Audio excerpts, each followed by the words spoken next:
The city was abuzz as soon as word spread that he was here. People rushing out of their seats, whispering to each other, trying to find out more. As soon as he approached, the guard instantly stopped him and began checking his pass. The guard glanced at him suspiciously. The atmosphere tensed. He stared intently, trying to figure out if this was really the same Raymond from the founder's family. At first glance, it was definitely him, but something was wrong, as if he was a completely different person.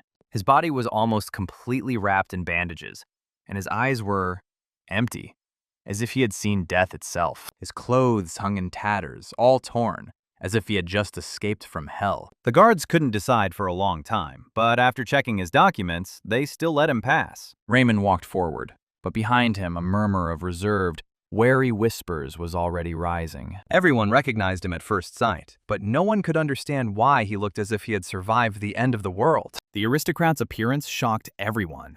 His haggard face and general condition caused surprise and alarm. This gave rise to many rumors and speculations, because it was hard to believe that a representative of the once influential founding family could find himself in such a miserable state. Rumors were spreading in the city that the White Tower was actively recruiting mercenaries to carry out unknown tasks. The presence of the aristocrat in this place caused sincere surprise. No one could understand what could have forced him to join such a cause. Hearing these discussions, he only smiled faintly, without saying a word. Too many questions, too little understanding. Soon he reached the very heart of Camelot, the majestic and bustling city center, where history, gossip, and the glances of passers-by intertwined. And after some time, he reached the magical tower of a majestic building that towered over the city, within the walls of which were housed all the kingdom's guards and concentrated the power capable of changing the course of events. He was overcome with conflicting emotions of excitement, pride, and relief, for he had worked so hard, overcoming obstacles and the pain of the past, just to be here. He chose this difficult path to prevent the decline of his family and to preserve the honor of the family name, which was losing its former greatness and respect more and more every year. After all, he saw with his own eyes the real hell of war, which took the lives of thousands, leaving behind only pain, devastation, and the shadows of the dead. Seeing his own father die in a brutal battle against the Empire, he forever remembered that moment, the scream, the blood, and the look. Together with their mother, they had to hastily flee their native castle, leaving behind the ruins of their former life, luxury, and memories that would never return. No matter what happened, he had to get to the Magic Tower. It was his only chance to reclaim his lost lands, restore his family's honor, and right the injustices of the past. All he had left from his parents was his mother's silver ring, tarnished by time, but dear to his heart. But all of his dreams and plans often seemed unattainable and illusory to him, like a fragile echo that could dissipate at any moment. After all, literally immediately after entering the academy, he was unexpectedly expelled, and this was a heavy blow for him. He was already a few steps from the entrance to the Magic Tower, literally just a few steps away from crossing the threshold that could change his fate forever. He received 3 bad grades, a first in the history of the academy, and this immediately raised doubts about his future. He could only recall all the combat theory he had studied, every move, every tactical piece of advice he had once learned. But for the next stage of the fight, he no longer had the strength, the time, or even the slightest chance to prepare. It would have been difficult for him to withstand the condemnation of his comrades, so he was advised to consider another professional path. These words deeply wounded him. His judgment of the living was his most vulnerable spot, so such criticism struck straight to the heart. Because his living mana was naturally thin and weak, he could not take in large amounts of energy, which limited his capabilities. But he couldn't release mana in unlimited quantities either. It was the most severe punishment a true mage could suffer, but he was incredibly lucky.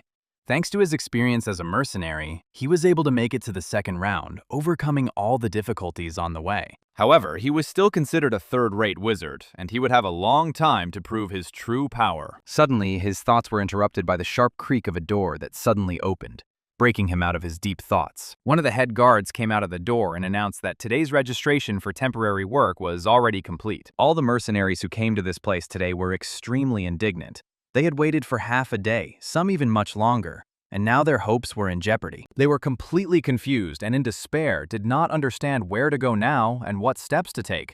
because all their expectations and plans were suddenly under threat. Suddenly, one of them accidentally mentioned a museum that temporarily invited magicians to its premises. This caused a slight surge of hope among those present, because this could be a new chance and an opportunity to change their fate. But out of pride, no one wanted to go there, because the museum only hired cleaners from the first round, and it seemed humiliating to them. For each of them, it was a deep humiliation and a real shame that was difficult to accept. The idea of working in such a position caused them despair and contempt for their own dignity. However, Raymond no longer had any choice. He was forced to accept even the lowest role. He sighed heavily, overcome with doubt and uncertainty, not knowing which path to choose and what to do next in this difficult situation. Suddenly, he reached into his pocket and pulled out a small bag that lay heavy in his palm, as if hiding the secret of his past. There was one gold coin in the bag, like a reminder that even for this small, part-time job, he was ready to fight and not give up. He was aware of his difficult situation and therefore did not dare to go to the Great Louvre Museum, a place that demanded more than he could give at that moment. But after some time, he was already being instructed on how to work at the museum, introducing him to the rules and responsibilities he was supposed to fulfill. This museum was the largest and most famous in the entire kingdom, a true pearl that preserved priceless artifacts and secrets of the past. This week, aristocrats were to move into the museum, so all the rooms needed to be brought to a perfect cleanliness and shine to make the right impression on them. Raymond didn't like this job very much. It humiliated his pride and didn't meet his ambitions, but he simply had no choice. They were also warned to control their magical power while cleaning, as any damage or breakage would be considered their responsibility. They were warned that every decision, every step, every slightest influence on the exhibits was not just a game or a demonstration, but a real responsibility. They had to be ready to take full responsibility for any consequences of their work, because even the smallest mistake could lead to unpredictable and catastrophic consequences. These words echoed in his mind like an invisible burden, reminding him there was no room for frivolity here. However, despite this, Raymond immediately felt a deep inner doubt. Something was wrong with this situation. His attentive gaze noticed that some of the exhibits looked artificial, as if they had been faked or designed to create the illusion of authenticity. This made him think. Perhaps he was over-dramatizing the events, giving them excessive weight, while in reality it was just a facade, a game behind which something more mundane was hidden. Confused and intrigued at the same time, Raymond began to look around carefully. His eyes, step by step, explored every corner of the museum, every exhibit, every little thing that could reveal the secrets of this place. It was as if he was looking for invisible threads that could lead him to the truth, to solve the mysteries that lay behind these walls. His mind and heart worked in unison, trying to catch any hints that could shed light on the situation. Suddenly, his attention was drawn to a door that was dramatically different from all the others around it. It had a different texture, color, and even a different sound as he approached. It seemed mysterious, as if it hid something extremely important and dangerous behind it. Something that could change everything he knew up to that point. He began to examine the door closely, trying to remember if this place was familiar to him. The feeling of familiarity was strong, as if he had been here before or seen something like it in the past.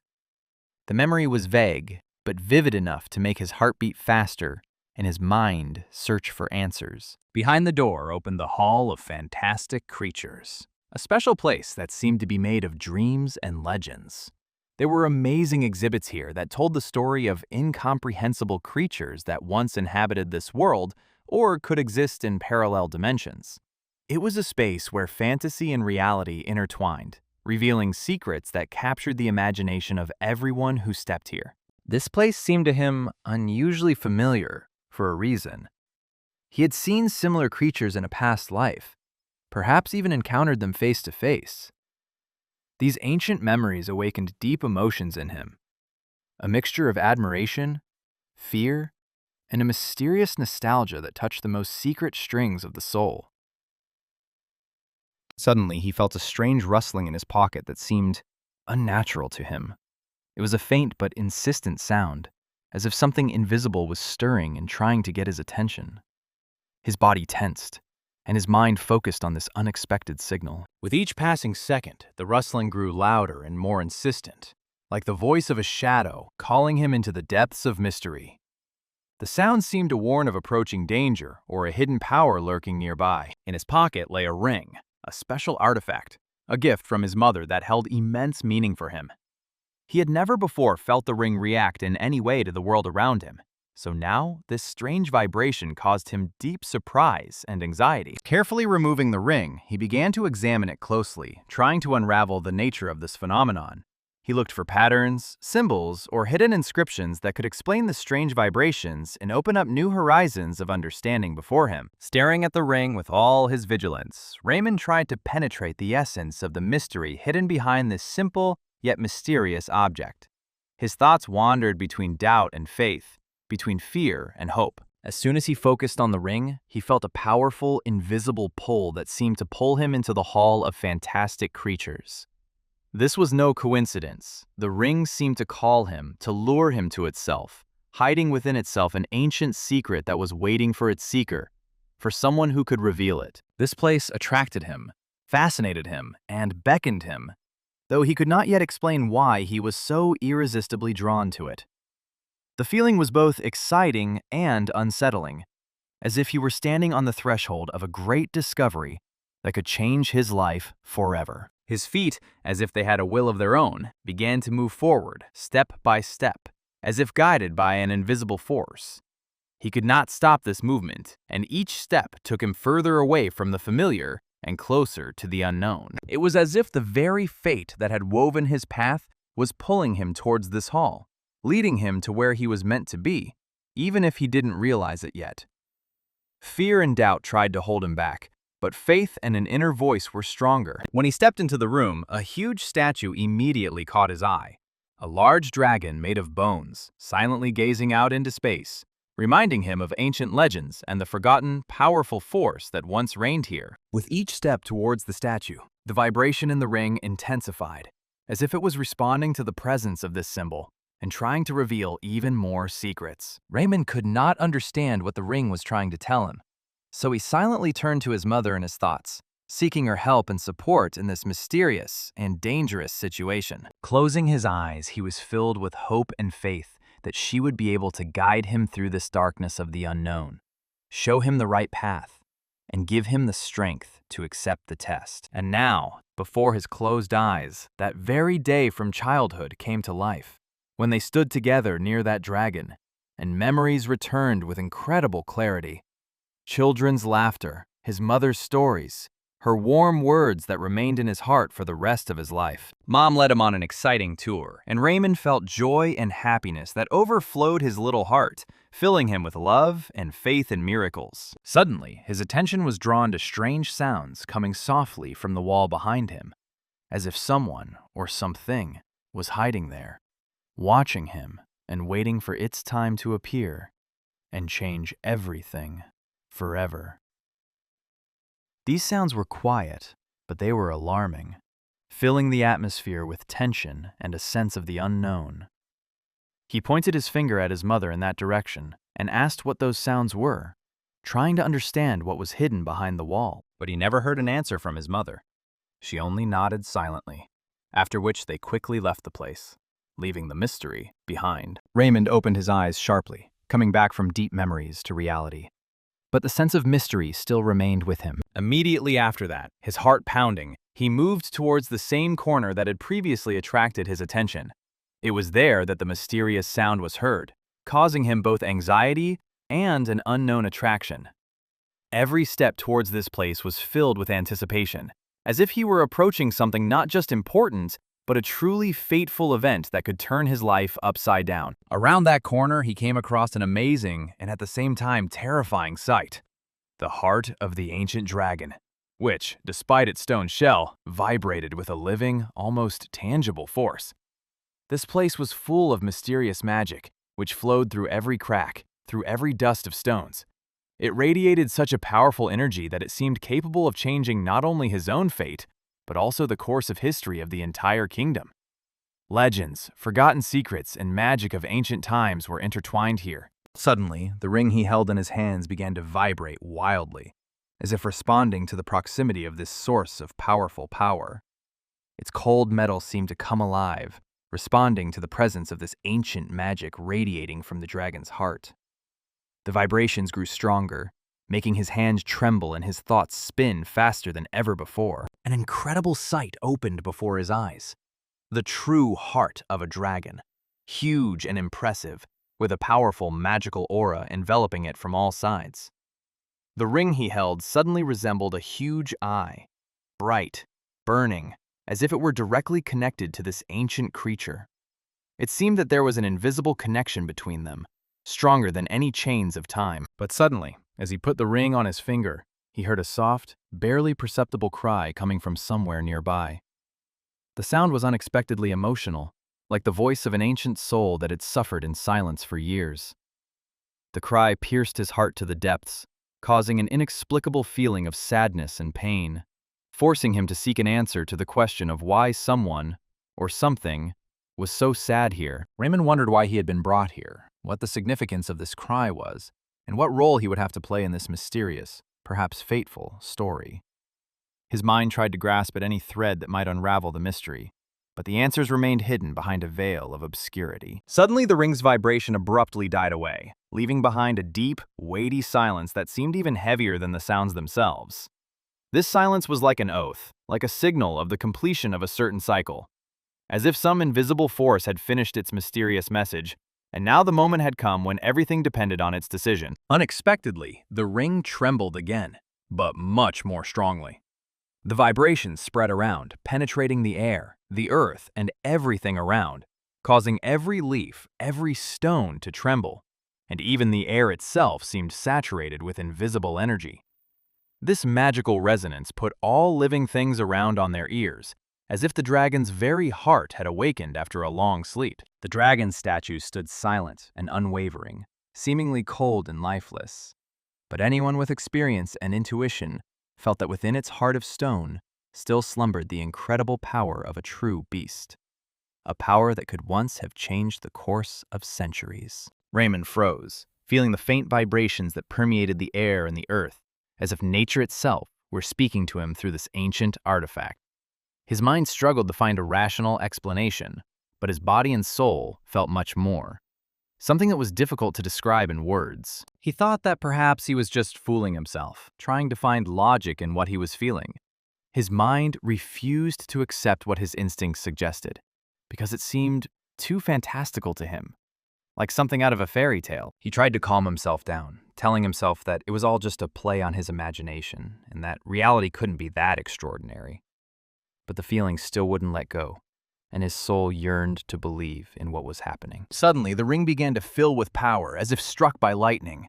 A bright light shone from within, pulsing with living energy that spread around it, as if ancient magic was awakening after millennia of slumber. The heart and the eye, two symbols that had previously existed separately, finally merged into one, forming a strong bond between the soul and visual perception. This union opened up access to the third eye, a source of truth hidden from the gaze of ordinary mortals. A huge dragon suddenly burst out from the middle of the ring. Its wings spread with incredible power, and its body was enveloped in blazing flames that seemed to be a living element. The fire danced around it, creating an aura of power that took the breath away and made the heart beat faster. The dragon spoke in a deep, powerful voice that echoed in every corner of the room, as if magic itself were speaking through him. He announced that Raymond would be the first brick in the foundation of a new mythology, the beginning of a great legend that would change the world forever. His path would be difficult, but the world would not forget this story. It was a sign of the beginning of a new era, and Raymond could no longer go back. And the dragon gave Raymond a second chance, a unique opportunity to right past wrongs and become a defender of magic that would bring a bright new era. And at that moment he realized the mechanism that governed this world had broken down, and the long-awaited fate had finally arrived, opening a new era of change and opportunity. Suddenly, Raymond began to distinguish a familiar voice, which seemed to come from afar, but at the same time was loud and close, like the voice he had been searching for a long time, and which could change everything. Before he could realize where he was, Raymond suddenly felt a sharp blow to the head. He was hit by a heavy book, forcing him to come to his senses in a moment of surprise. After the impact, he jumped to his feet sharply, his heart pounding with surprise, and his mind unable to comprehend what exactly had happened. and where he had ended up. But in front of him stood the professor, who noted with a smile that Raymond's grades were good, but sleeping in class was too much. But Raymond was completely confused. He couldn't understand what was happening or where he was at all.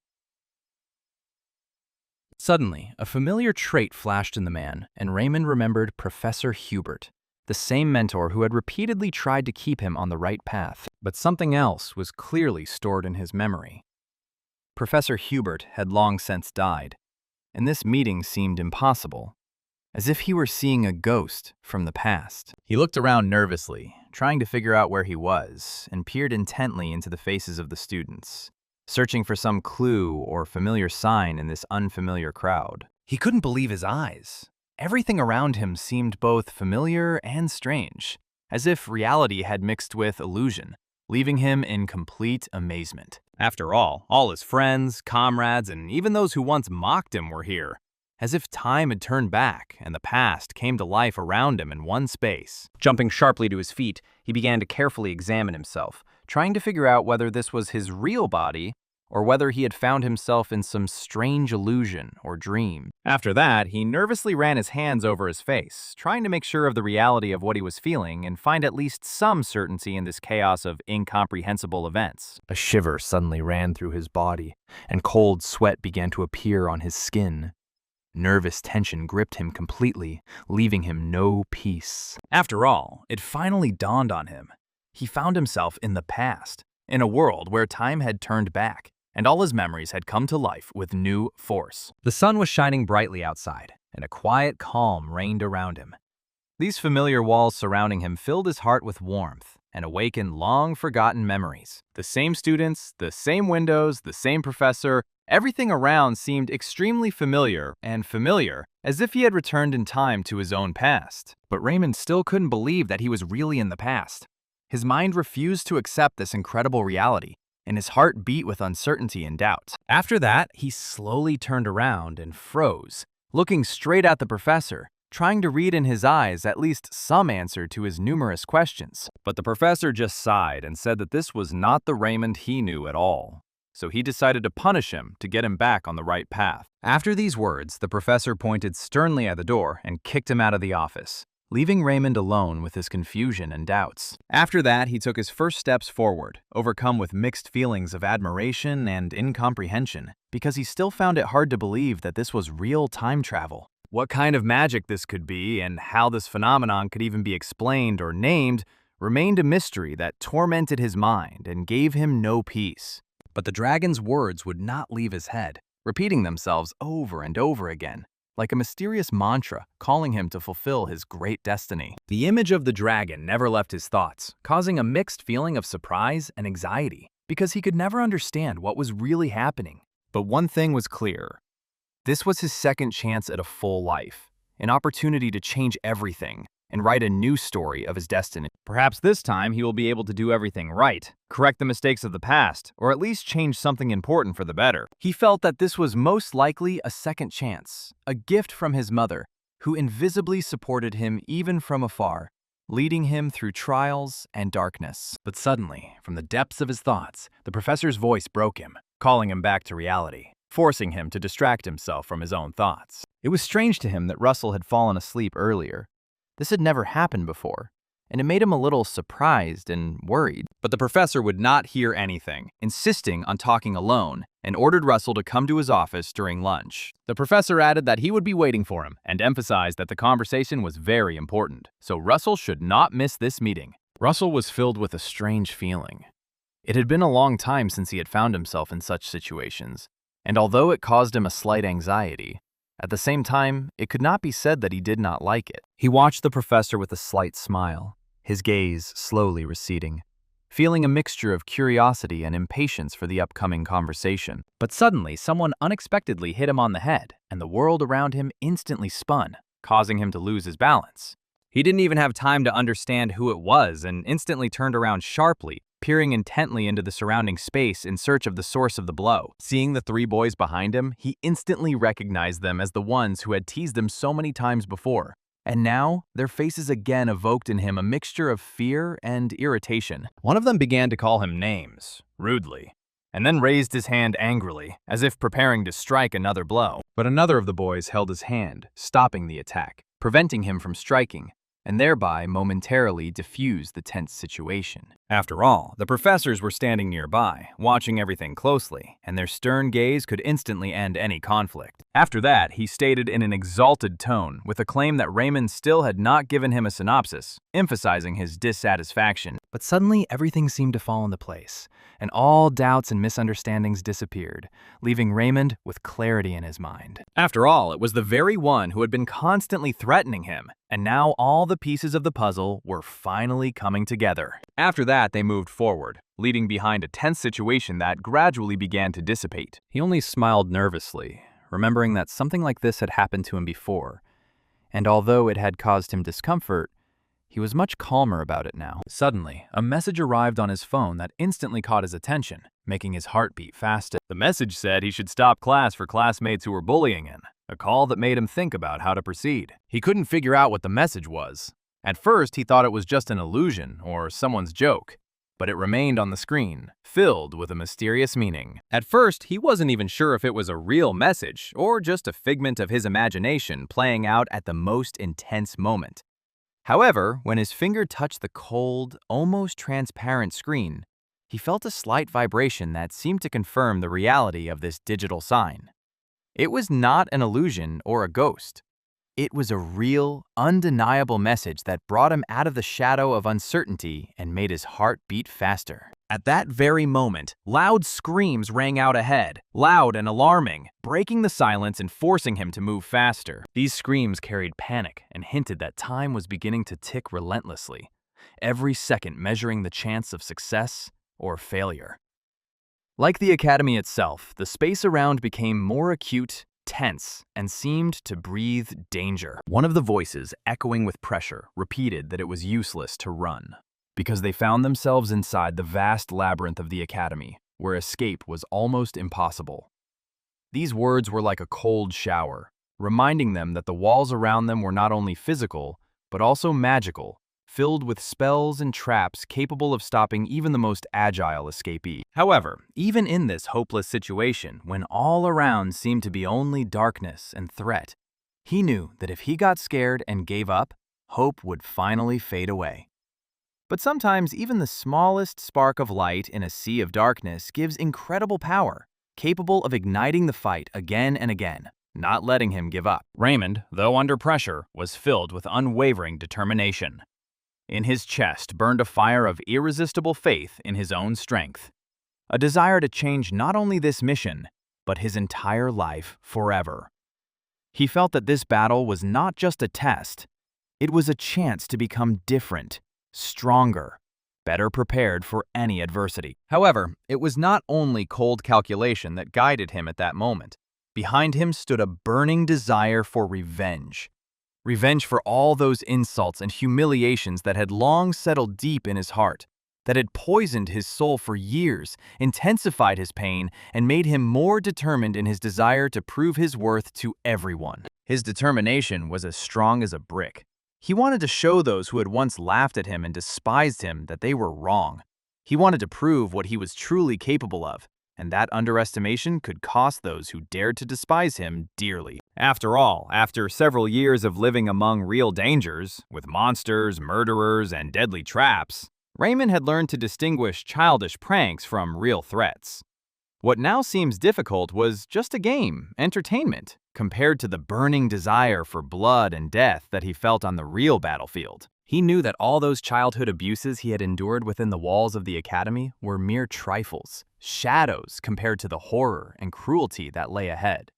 And even in that moment, he did not allow himself to forget how much stronger he had become through those trials. These boys who despised and insulted him only wanted to play, to use him as a means of their own self-expression and demonstration of strength, not realizing that in reality, they were faced with a man who had gone through fire and water, and whose spirit could not be broken. But suddenly one of them shouted sharply, seeking to attract attention and challenge Raymond to open conflict.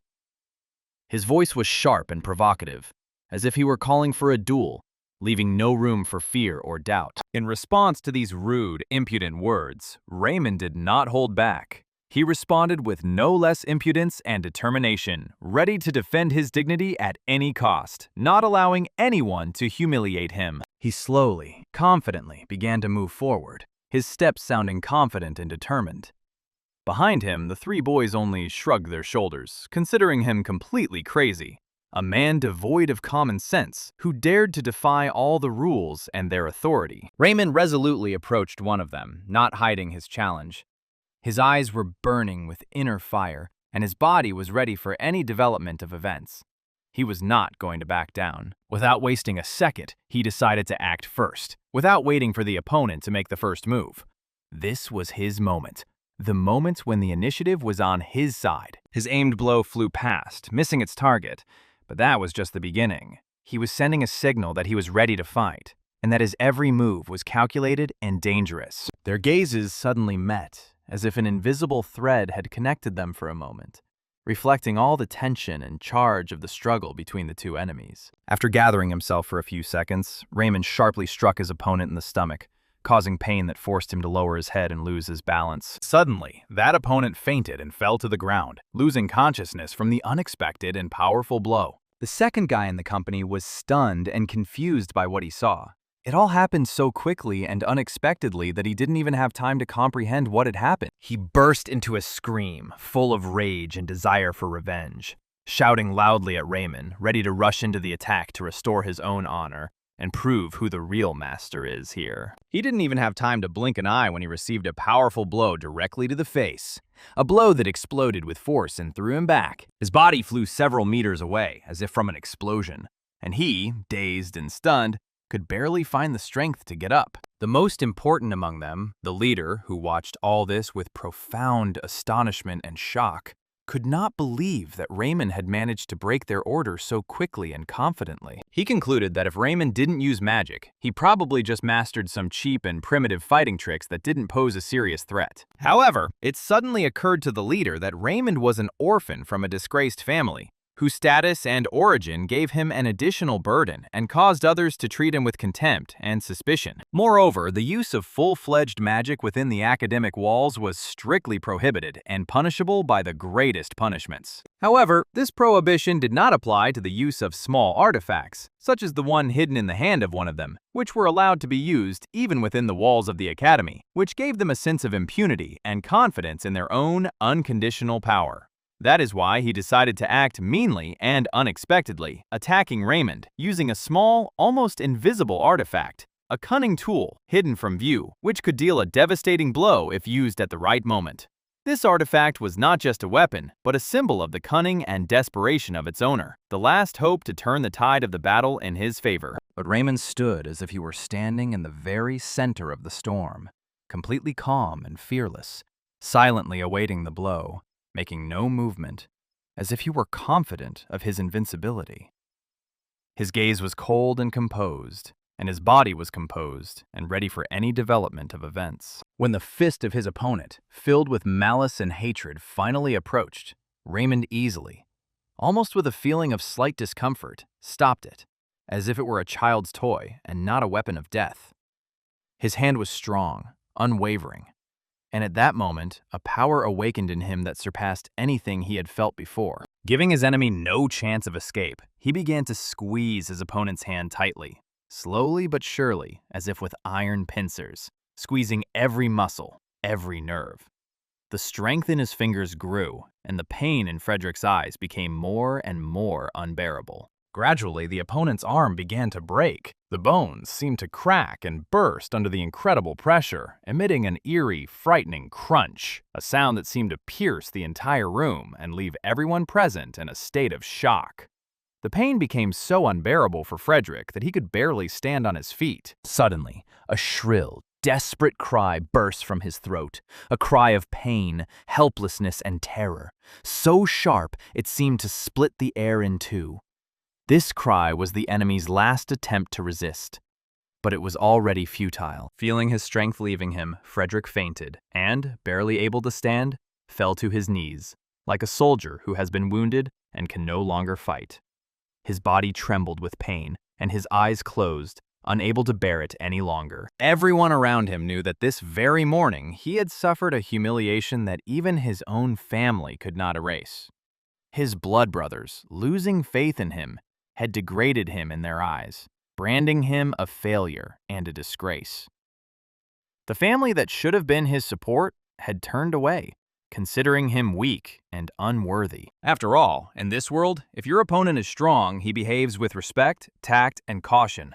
If he is weak, he resorts to insults, humiliation, and contempt, trying to intimidate and break your spirit.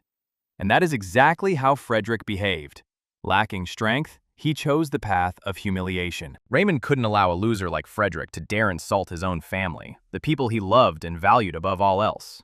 It was a line he wasn't willing to cross, even in the most difficult of times. He especially wouldn't allow him to mention his mother in a derogatory tone. After all, her image was sacred to him, a source of strength and inspiration that sustained him in his darkest moments. Suddenly, Raymond's expression changed dramatically. The cold calm gave way to tense, heavy breathing. His body seemed to be filled with discomfort that pressed from within, warning him of the overwhelming threat emanating from this encounter. He felt that something incredibly serious and dangerous was coming from him, something that could change the course of events. Seized by cold fear, Frederick began to beg Raymond to stop, asking for mercy, but not just with words. He wanted to be heard, to understand every word, every thought. He lacked not only strength, but also respect, so he tried to awaken sympathy in Raymond, to evoke at least the slightest understanding that could save him from final collapse. But Raymond would not listen to anyone. He rejected all words and pleas, and without hesitation, he tore through the three of them, like a storm that sweeps away everything in its path. It was not just an escape, it was an act of liberation from the burdens of the past that still suffocated him. After all, throughout his time at the academy, he had been mercilessly mocked, humiliated, and despised. And now the same people who had been his tormentors stood before him, begging for mercy. And it turned his world upside down. Raymond pushed them away, ignoring their words, and simply walked away without looking back. He felt he was walking from pain, humiliation, and fear to freedom, though he did not know what lay ahead. After walking a few meters, he sat down wordlessly by one of the large logs, feeling all his emotions and experiences rushing in at once. He bowed his head as if he wanted to hide from the whole world and gather his strength a little, but doubts haunted him. He began to worry whether he had gone too far in his punishment of those who had wronged him. Had he become like those he had feared and hated for so long? He sighed heavily, feeling as if he had lifted a huge burden from his shoulders, but at the same time understanding that this was only the beginning of a long and difficult journey. There were many more battles ahead, both external and internal. Suddenly, the same bright screen with a message appeared before his eyes again, a reward that reminded him that every sacrifice and every effort has its price and its recognition. A small red pebble suddenly flew out of the screen, shimmering and burning like a small flame, holding within itself immense power and mystery. It glowed as if alive, pulsating and beckoning. This award was a natural result of his hard work on the mission, a small but significant sign that he was moving in the right direction, and that more challenges and discoveries lay ahead. He couldn't believe that he would be forced to eat this stone, so small, yet with such mysterious and possibly dangerous significance. It was so unexpected that doubts and fears instantly filled his mind. Raymond wasn't sure if the stone was actually edible, or if it was just some kind of illusion, a magical symbol, or a test meant for only the bravest. Thoughts raced through his mind. What if it was a trap? What if it was a test beyond his abilities? Not only did he have to simply swallow this stone, he also had to do it whole, without any bites or breaks, which added to the moment of tension and raised the stakes. Although doubts did not leave him, Raymond quickly made a decision. He could not let fear take over. If this stone was really going to affect his magical power, he had to take the risk and accept this test. After all, most likely, it was this stone that could become the key to a breakthrough, the very source that would help him discover new horizons of his power and strength, and make him a true magician. After brief but intense thought, weighing all the possible risks and consequences, he carefully picked up this strange, unfamiliar stone. It was cold, but it felt alive, as if it were breathing, a quiet, barely noticeable pulsation that pierced his fingers and seemed to charge him with energy. Suddenly, powerful forces began to erupt around him, an incredible, almost unlimited energy that sought to break free, filling every millimeter of his body with living magic, causing his blood to pulse faster and his thoughts to become clearer, deeper, stronger. It was mana, the very essence of magic, which literally burst forth, swirling and pulsing in the air, permeated with an amazing energy that permeated the space around. At first, this force was concentrated in one center, almost invisible to the eye, gradually increasing its power, like a mighty volcano about to awaken. Then energy began to pulse and rage within his body, spreading through every fiber, permeating every inch of his being. He felt powerful forces enveloping him, like a wave sweeping away everything in its path, expanding around him a radiant circle of pure energy that shimmered with all the colors of the spectrum. His body was slowly enveloped by a mysterious living force that, like fire, ignited from within, filling him with new life and immense inner power. It flowed through his veins in a hot stream, pulsing in unison with every heartbeat, penetrating his muscles into the smallest cells, filling every corner of his body with an unknown but extraordinary power. However, over time, this frantic flow of energy began to calm down. The pulsation subsided, and the body, as if awakened to a new life, became accustomed to this unknown force, which now seemed to be an integral part of it. Raymond realized that if he could maintain and develop this state, he would not only strengthen his mana veins, the energy channels through which magical power flows, but also greatly expand them, increasing the potential of his own magic. And it was this that opened up the opportunity for him to stop the destruction of his people, avert the catastrophe looming over the world, and avoid a large-scale war that could destroy all life. His expulsion from college was a real blow to his soul. Not just painful and unexpected, but also deeply humiliating, like a devastating sentence that shattered all his dreams and hopes to pieces.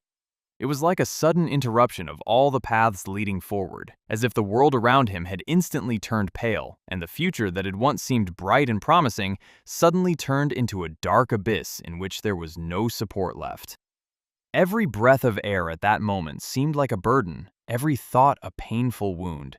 He felt that this was not just a defeat, but a bitter humiliation that would leave a mark on his soul forever. So he was forced to descend to the lowest rung, to become a third-rate mercenary magician, forced to carry out random, often dirty and dangerous orders just to survive in this harsh world. His life turned into a series of petty battles for each day, for each coin, which was barely enough to cover the most necessary.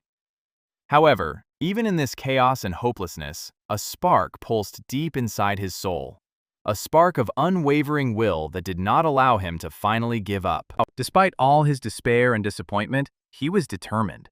No matter what, he would do everything in his power to change his own fate. He dreamed of regaining his lost dignity, of reviving himself from the ashes, of becoming stronger, better, and wiser than he had ever been.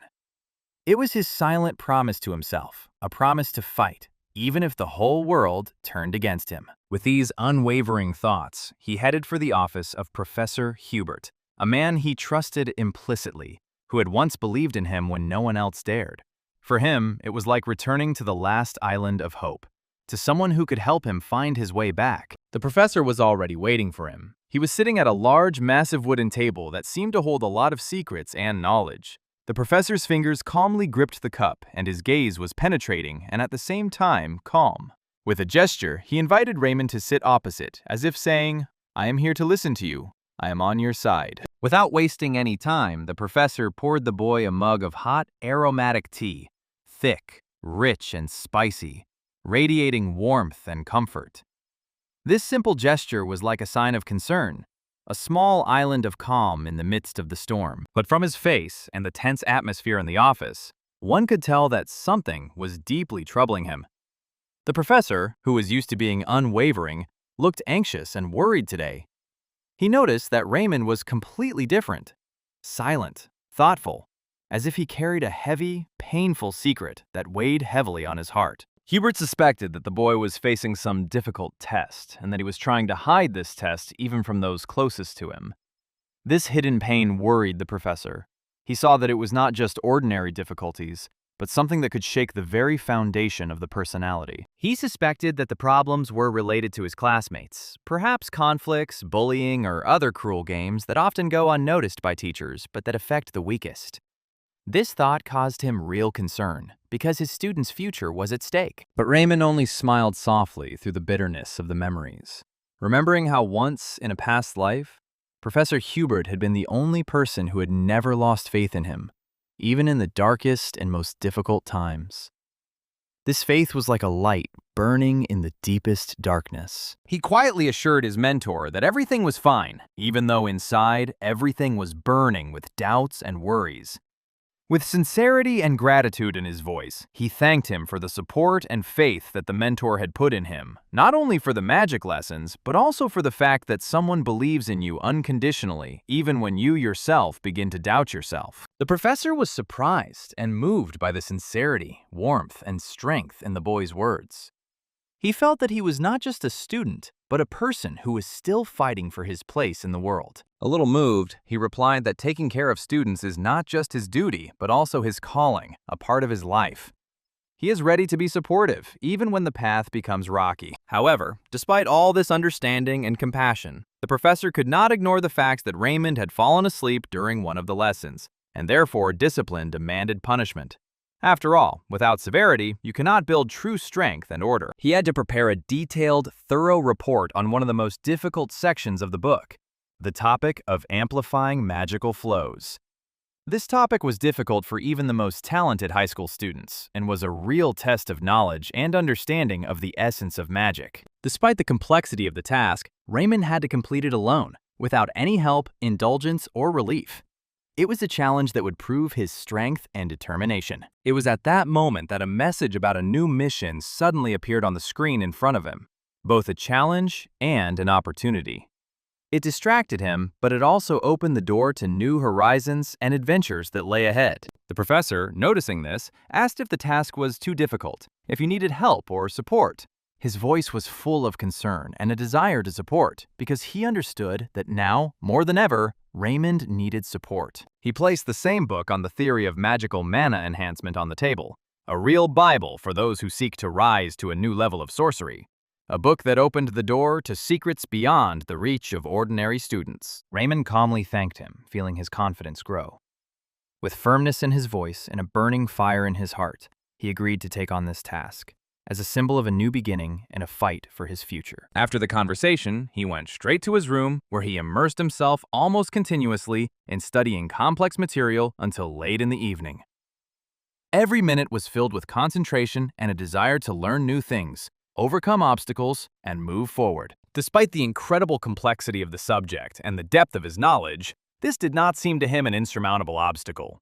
On the contrary, he felt that each new challenge only fueled his thirst for knowledge, fueling an inner fire that would not let him stop. In his past life, he had spent years relentlessly studying the theory of magic, sacrificing rest, entertainment, and even sleep. So devoted was he to his art and his goal of becoming the most powerful wizard he could possibly be. Even after choosing the path of a mercenary, which seemed far from the asceticism of academic magic, he did not stop there.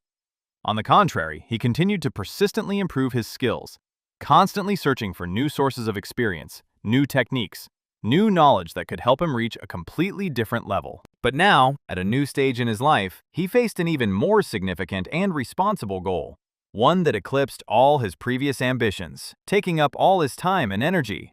It demanded from him complete dedication, endurance, and indomitable strength of spirit, because his future depended on it. He had to tirelessly train and develop the endurance of his mana veins, thin but vital energy channels, on which depended not only the further growth of his magical power, but also the very ability to open new horizons of sorcery, conquer new peaks, overcome his own limitations, and become a true magician who could be relied on.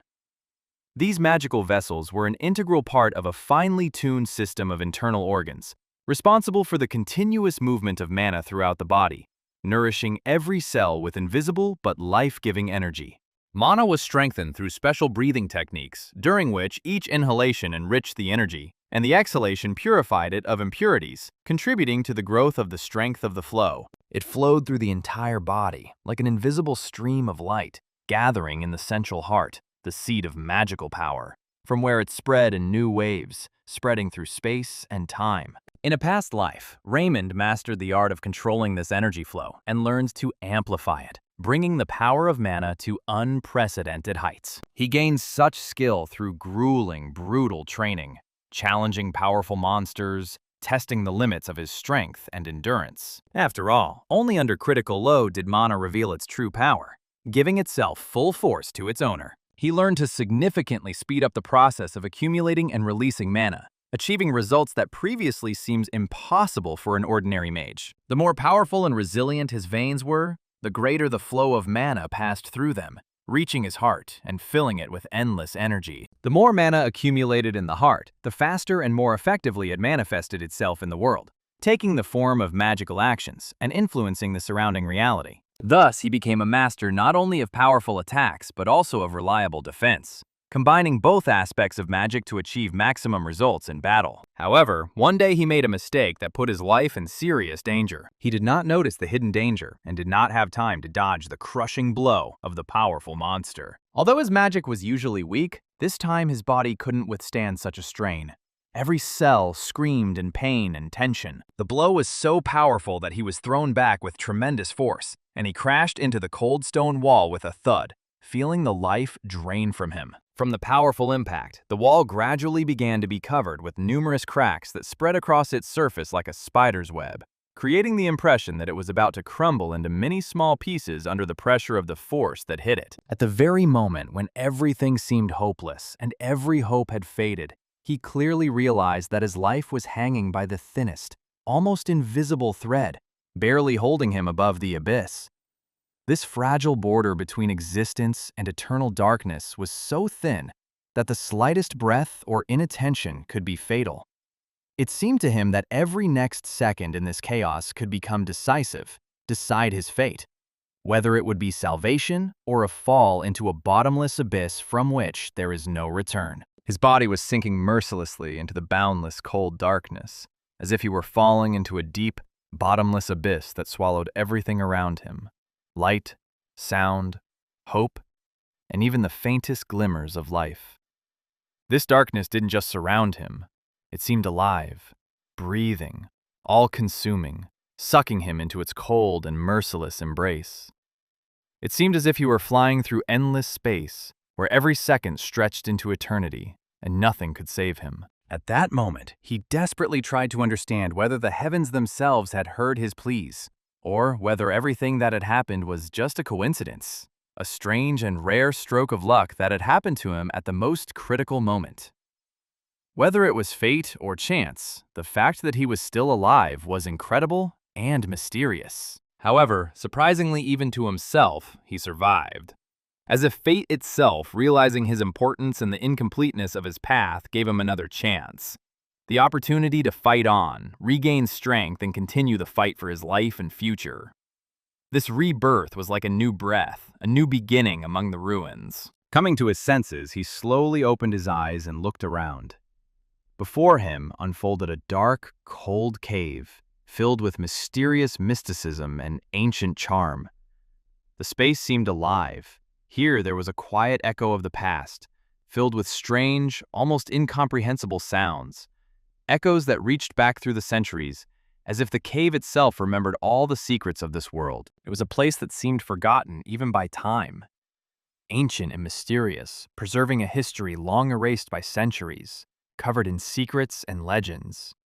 Even the oldest villagers preferred not to mention it, passing down its stories as horror stories or wise parables that teach us to fear the unknown and respect the power of the ancient. It was here, in the shadow of these centuries, that he came across two ancient grimoires, books that had remained hidden from human eyes for years.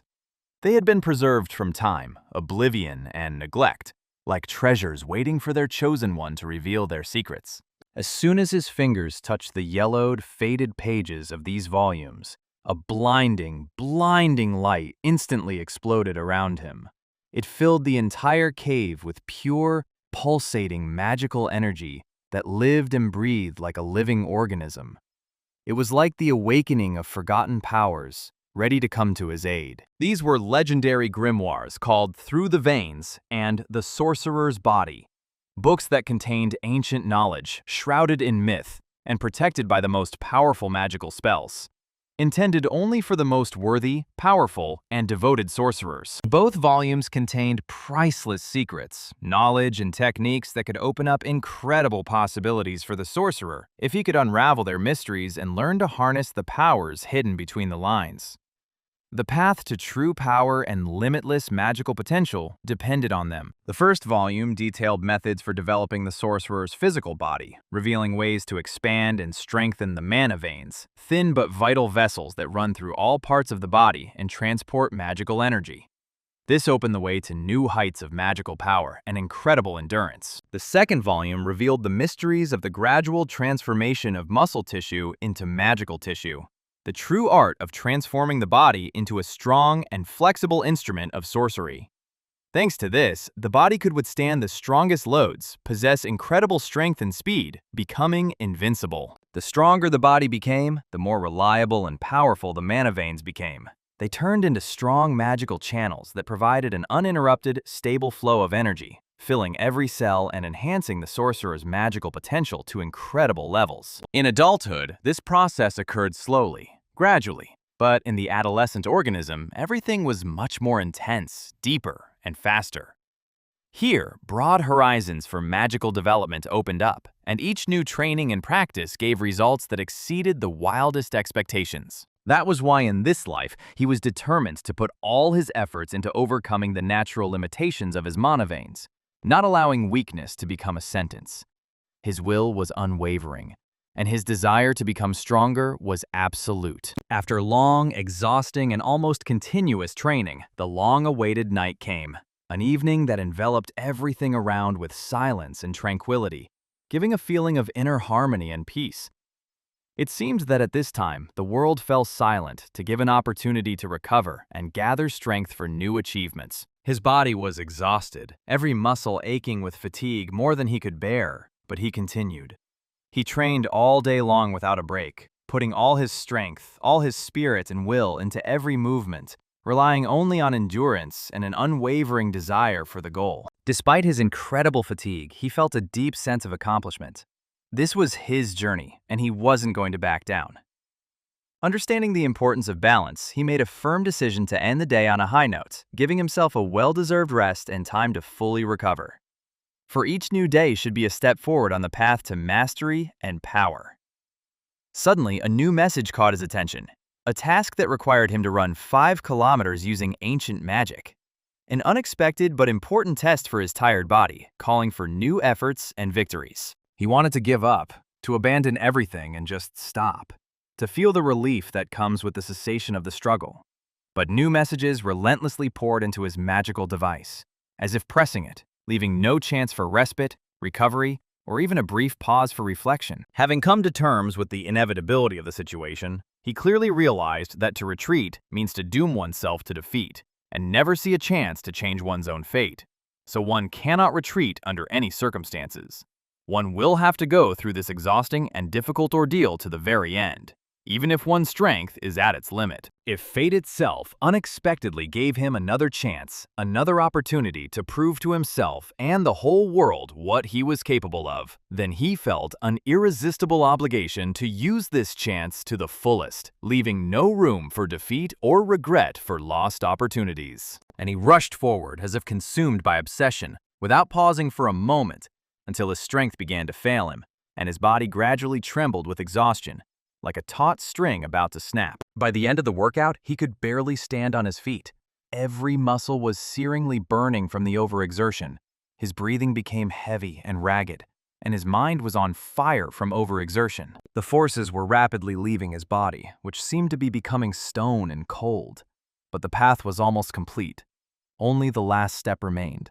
The last drop of effort to achieve the long-awaited goal. He found himself at the very finish line, where there was a barely noticeable line that had to be crossed to achieve the desired result that had previously seemed unattainable. And now, a little later, he finally completed his mission, feeling not just physical fatigue, but also a deep, sincere satisfaction that filled his heart. Satisfaction from the success he had achieved through his own work and determination. His body refused to obey. He was so exhausted that he could barely move, but inside him burned a fire of pride and self-respect that did not let him give up even in the most difficult moments. His soul was filled with pride and inner strength. He overcame all difficulties, forced himself to move forward, and proved to himself and everyone around him that he was capable of much more than anyone could have thought or expected. At that time, all this was being watched by his classmate Anton, who firmly believed that Raymond was simply wasting his strength, but it was a senseless waste of time and energy. The next day, Raymond arrived at the professor's office without the slightest delay, holding in his hands a carefully prepared, detailed report filled with his own conclusions, analysis, and findings. After reading the report, Professor Hubert could not believe his eyes. The conclusions reached by Raymond were worthy of true academic magicians. They were striking in their depth, accuracy, and novelty. It seemed almost unbelievable to him that a student had personally worked out such a complex, comprehensive theory and opened up new ways to understand magic. However, Raymond, confidently raising his chin, firmly declared that he had done everything on his own and, if necessary, was even ready to swear an oath on the mana, demonstrating his loyalty, honesty, and determination. At that moment, he seemed incredibly determined, full of strength and confidence in his own abilities, ready to overcome any obstacles and adversities. Not every student would dare to speak so openly and confidently with the professor, demonstrating their own maturity, courage, and unwavering will. And although the professor remained somewhat skeptical, he could not help but admit that Raymond's work was worthy of the highest praise and opened up prospects for further study and development. Raymond realized an important truth. The deeper and more thorough his understanding of the theory, the more powerful and effective his magic became, which filled him with strength and confidence in his own abilities. That is why he decided to turn to Professor Hubert with a personal request, hoping for support, understanding, and the opportunity to take the next important step on his path as a sorcerer, which will lead him to true greatness. Professor Hubert did not expect such decisive and assertive behavior from Raymond at all.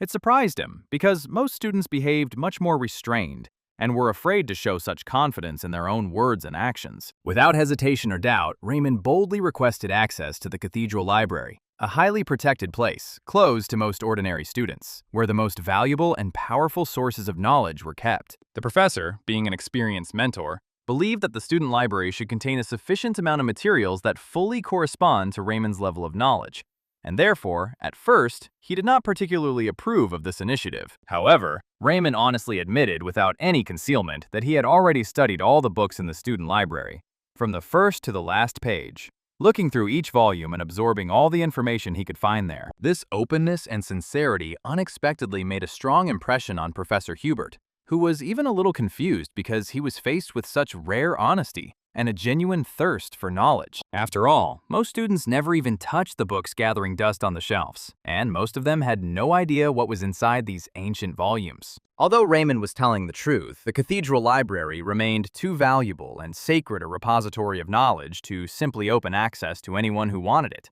even to such diligent and talented students. So the professor decided to personally check whether Raymond really deserved the privilege of entering this secret treasury. He was faced with difficult tests that were to determine the boy's true dignity. Raymond gladly accepted this challenge and approached it with enthusiasm and confidence, not afraid of any difficulties and ready to prove his own strength, intelligence, and dignity. The professor loaded him with a series of complex theoretical tasks that could stump even the smartest and most experienced student, testing his depth of knowledge and level of preparation. However, Raymond did not lose sight of the main idea. The deeper he understood the essence of magic, the more powerful his own power and art as a sorcerer became. He was determined. No matter what the cost, he was determined to rise to the next level and overcome all obstacles. Even in the most difficult, most unbearable moments of testing, he had not the slightest right to stop or retreat.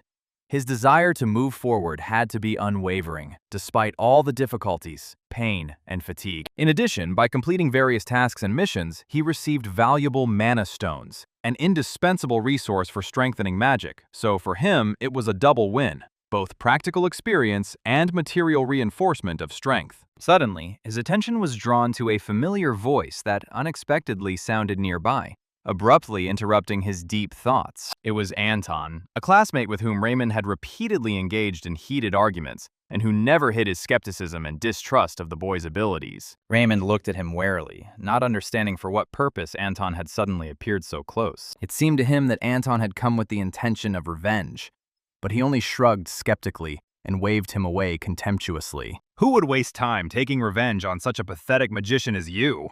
Anton said with a hint of contempt, as if this simple fact had long since decided everything. "It will be enough to simply humiliate him to the very bottom, break his spirit, and destroy all hopes to finally deprive Raymond of the opportunity to develop and dream." He warned that their next meeting would take place during a practical, magical combat lesson, a kind of statement that challenged and, at the same time, placed the burden of responsibility on each of the participants. After these words, he turned sharply, without wasting time explaining, and left with his friends, leaving behind a light cold wind of doubt and uncertainty. Raymond silently followed them with his gaze, clenching his fists tightly, feeling the tension and anxiety build in his chest like stones pressing against his heart. Suddenly, he remembered that very magical combat lesson that was soon to take place, and at that moment, the tension became almost palpable, as if an invisible chain reaction of emotions and memories had torn his chest apart. Back then, in that lesson, students had the right to choose opponents who roughly matched their level of strength and skill, creating a balance between challenge and chance of victory.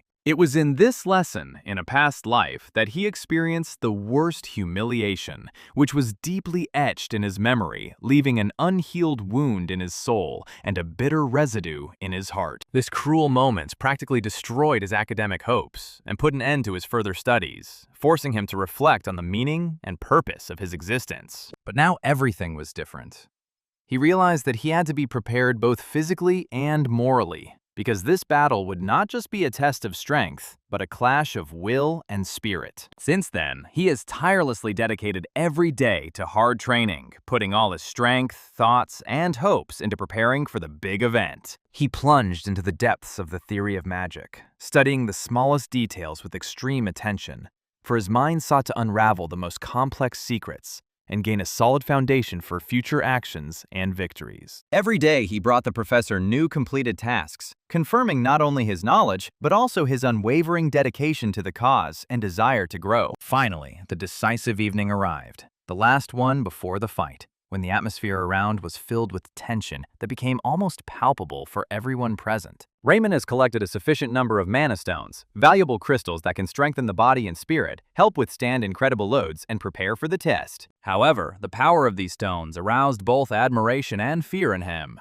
It was a real element, capable of both granting unprecedented power and absorbing all living things in a whirlpool of its destructive energy. He felt doubts and uncertainty, whether his body and spirit would withstand such an incredible, almost elemental force that was growing from within, pulsating in every cell of his body. Fear slowly crept into his eyes, filling them with anxiety and a shadow of doubt capable of suppressing even the boldest thoughts and aspirations. However, in a moment he gathered all his will into one fist, took a deep breath, filling his lungs with fresh air, and was able to calm his agitated mind so that he could stand firmly on his feet again and look ahead. This was his only chance, perhaps the last of his life, and he knew he could not afford any mistakes, any doubts or hesitations. If he had already gone through this long and difficult path, then now he had to give all his strength, will, and determination to achieve the goal he had chosen for himself. Holding the mana stones tightly in his hands, he focused and slowly absorbed them, feeling the powerful energy flow into every cell of his body, filling him with a strength he had never felt before. At that very moment, the energy accumulating inside him began to rage violently, like an explosion of a real element, breaking through all barriers and restraints. His body seemed to ignite with an internal fire that spread warmth and strength through every cell, granting him superhuman vitality and invincible power. But it was incredibly difficult to contain this mad flow of mana. It seemed to want to burst out, destroying all obstacles, and Raymond struggled intensely with the uncontrollable urge to maintain control over himself and his own power. He was clearly aware that he had to immediately direct this turbulent, irrepressible energy into the right direction.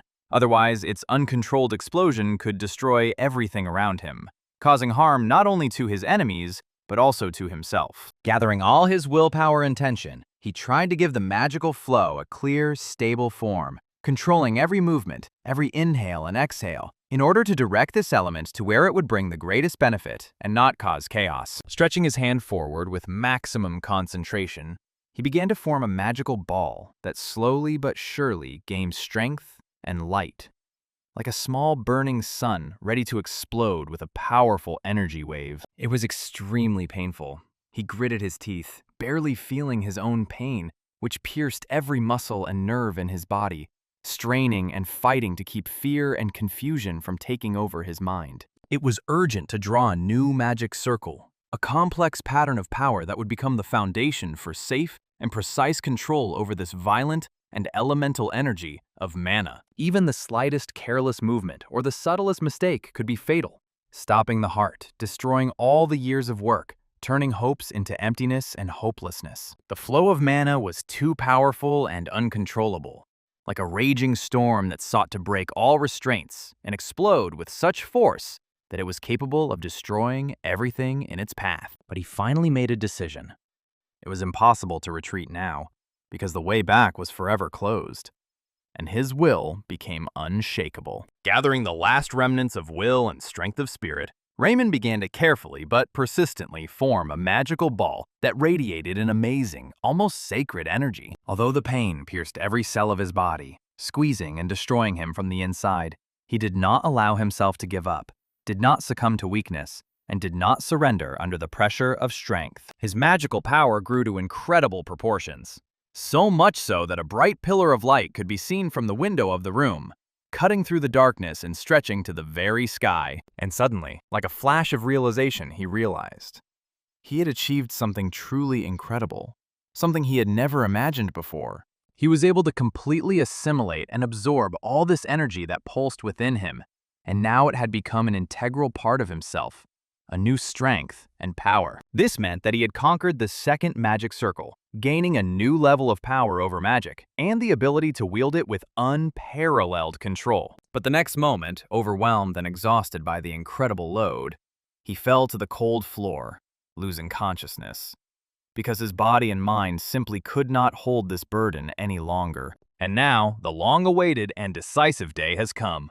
The moment when all the years of training, trials, and dedication must manifest themselves in a real result. From the very morning, Raymond appeared in the professor's office, holding in his hands carefully prepared and completed tasks, on which he had worked for more than one day, putting a part of his soul into every word. But before the battle began, the professor suddenly decided to ask Raymond one last, most difficult question, one that would ultimately determine the student's true level of understanding and skill. This test was important not only to assess his knowledge, but also to find out how deeply Raymond understood the essence of magic, its inner nature, and stages of development. The question concerned the 4 basic stages of using magical power: understanding, imagining, constructing, and manifesting. The professor wanted the student to explain clearly and in detail which of these stages was most important for achieving true success in witchcraft and developing mastery. This challenge froze in Raymond's mind, forcing him to pause and concentrate for a moment. He felt that now every word, every thought mattered. The answer had to be not just correct, but deep and comprehensive, one that would open up new horizons of understanding. The professor himself admitted that he regretted his choice to ask this particular question. He had recently witnessed another student fail to give a comprehensive answer, and this had made the mentor doubt the advisability of such a test. He even considered changing the question or apologizing to Raymond, fearing that he would fail. But Raymond, feeling an unshakable confidence within himself, resolutely stopped the professor. He was ready and knew exactly what he wanted to say. His eyes burned with the desire to prove that he deserved trust and support, that he was able to uncover the depths of magic and understand its essence. And he began to speak. His words were not a simple set of facts or memorized terms. They were a real speech, filled with wisdom that only comes after years of study and practice. Each sentence reflected his inner understanding of magic as a living force that flows through the world and people, changing their reality. He explained that magic is energy that manifests itself in the world through mana, an invisible but tangible force that permeates everything around. And to learn to use it, you need to go through 4 main stages, each of which is an important link in the chain of magical development. The first stage is understanding. It consists in a deep study of the laws of nature, the basic principles and patterns that govern the world and magical processes. Without this foundation, it is impossible to build a strong house of magic. It is like the base on which all further knowledge rests. The second stage is visualization. Here, the magician gains strength by forming in his mind a clear image of what he wants to create or change. This is the process when theoretical knowledge comes to life, takes shape, becomes alive in the imagination, and directs further actions. Visualization gives the magician the opportunity to see the final result before he begins to create. The third stage is construction. This is the direct formulation and construction of a magical spell, formula, or ritual that will bring the intended effect to life. Here, the magician transforms his thoughts into concrete actions, creating a tool that can be used in the real world. And finally, the fourth stage is manifestation. This is the culmination of the entire process, when magic materializes and begins to work in the physical world. The application of the formed formula causes real changes that affect the surrounding world, changing it according to the will of the magician. Raymond emphasized that each of these stages is an integral part of the entire cycle. The absence or weakness of any link will lead to defeat or weak action of magic. But the most important, in his opinion, is the stage of understanding, because without a solid foundation, there will never be true power. The professor listened attentively, as if absorbing every word. He felt that he was not just a student, but a magician, capable of deep and unconventional thinking. His eyes shone with respect and even a little surprise, because he had not expected to see such an answer. When Raymond finished, there was silence. Then the professor, gathering his thoughts, asked what had inspired the boy to come to such an understanding, which had become the impetus for deep reflection and discovery. Raymond thought for a moment, gathered himself, and calmly explained that he was inspired by personal experiences, the harsh lessons of the past, and faith in his own strength. He realized that magic was not just a tool for combat or power, but a complex, living process that required not only knowledge, but also inner wisdom and harmony. For him, magic became a metaphor for life, where understanding is the path to light, imagination is creativity and dreaming, construction is discipline and work, and manifestation is the realization of a dream in the real world. And only by following this path to the end can one achieve true power and control. The professor sighed deeply, feeling a sense of respect for his student blossom within him. He saw in Raymond not just a student, but a true magician who had every chance to change not only his own life, but also the fate of his people. It was a pivotal moment, the moment when mentor and students realized that great challenges lay ahead, but also great opportunities, and that Raymond was ready to embark on this journey with a pure heart and an unwavering will. This conversation became an impetus for Raymond to new achievements. He felt that he had crossed another milestone, discovered truths for himself that strengthened his spirit and gave him strength. And now, full of new determination, he was ready to accept the challenges of the future, not afraid of difficulties and obstacles, because he knew that true magic begins with a deep understanding of himself and the world around him. Understanding, building, and manifesting are those stages of the magical path that can only be achieved through tireless hard work, long study, and relentless practice, honing every movement and every touch of magical power. Whereas, at the stage of imagination, no external effort can replace the inner freedom of imagination that is the foundation of true magic. It is going beyond the boundaries of logic and the rigid framework of reason, achieving true freedom of imagination through courage and deep inner courage. This is what constitutes the essence of magic, is the source of its boundless power and continuous creation of new worlds. For him, this feeling of freedom and creativity burned in his heart like an unquenchable fire, igniting the strongest aspirations and filling every movement of his body with powerful energy that encouraged him to move forward no matter what. Imagine an ordinary arrow flying at a target. But in the world of magic, it can instantly transform into a blazing fiery arrow of the second circle, which changes not only its form, but also the very essence of its existence, becoming a symbol of transformation and power. And if you change the idea of this arrow, the image can transform further, acquiring a new form, new power, and a completely new purpose. which opens up limitless possibilities for the sorcerer. Without the ability to go beyond mere mental realization, to let go of the constraints of logic and rationality, no true creation will be born. After all, magic is, first and foremost, freedom of imagination, the belief that the impossible can become possible. If you delve deeper into these reflections, you can understand that magic makes it possible to create unique things, something that the world has never seen, something that did not exist either in imagination or in reality, and something that can change the very foundations of existence. The professor, listening to this detailed and profound answer, was genuinely impressed because it combined wisdom, simplicity, and truth, which are rarely found even among experienced magicians. He had not expected the young student to be able to explain a complex topic so clearly, comprehensively, and confidently, especially considering that he had recently seen a completely different level of understanding during a conversation with another student. This answer was like a shadow that suddenly appeared against the background of the bright sun. Unexpected and at the same time undeniable, it shed light on the essence of magic, which begins with a deep understanding of the laws of nature and ends with conscious and balanced control over them. Ultimately, according to Raymond, true magic lies not in the blind application of force, but in harmony with it, in a full understanding of its essence and the laws that underlie it. For the professor, Raymond was a real discovery. He saw that this young man was able to penetrate the most subtle and profound aspects of witchcraft, which was rare among students, even at the highest level. After a long and meaningful conversation, the teacher made a decision to give Raymond access to the cathedral library, because he realized that the student needed much more space for development than the usual student collection offered. After all, the department's library is a true treasury of knowledge, inaccessible to most, where the rarest and most valuable volumes were kept, opening up boundless horizons of magical knowledge to the reader. Having received permission, Raymond wasted no time in heading to this vast library, his heart pounding with impatience and trepidation at the new discoveries that awaited him among the thousands of books. He carefully examined each shelf, looking for books that could expand his knowledge as much as possible,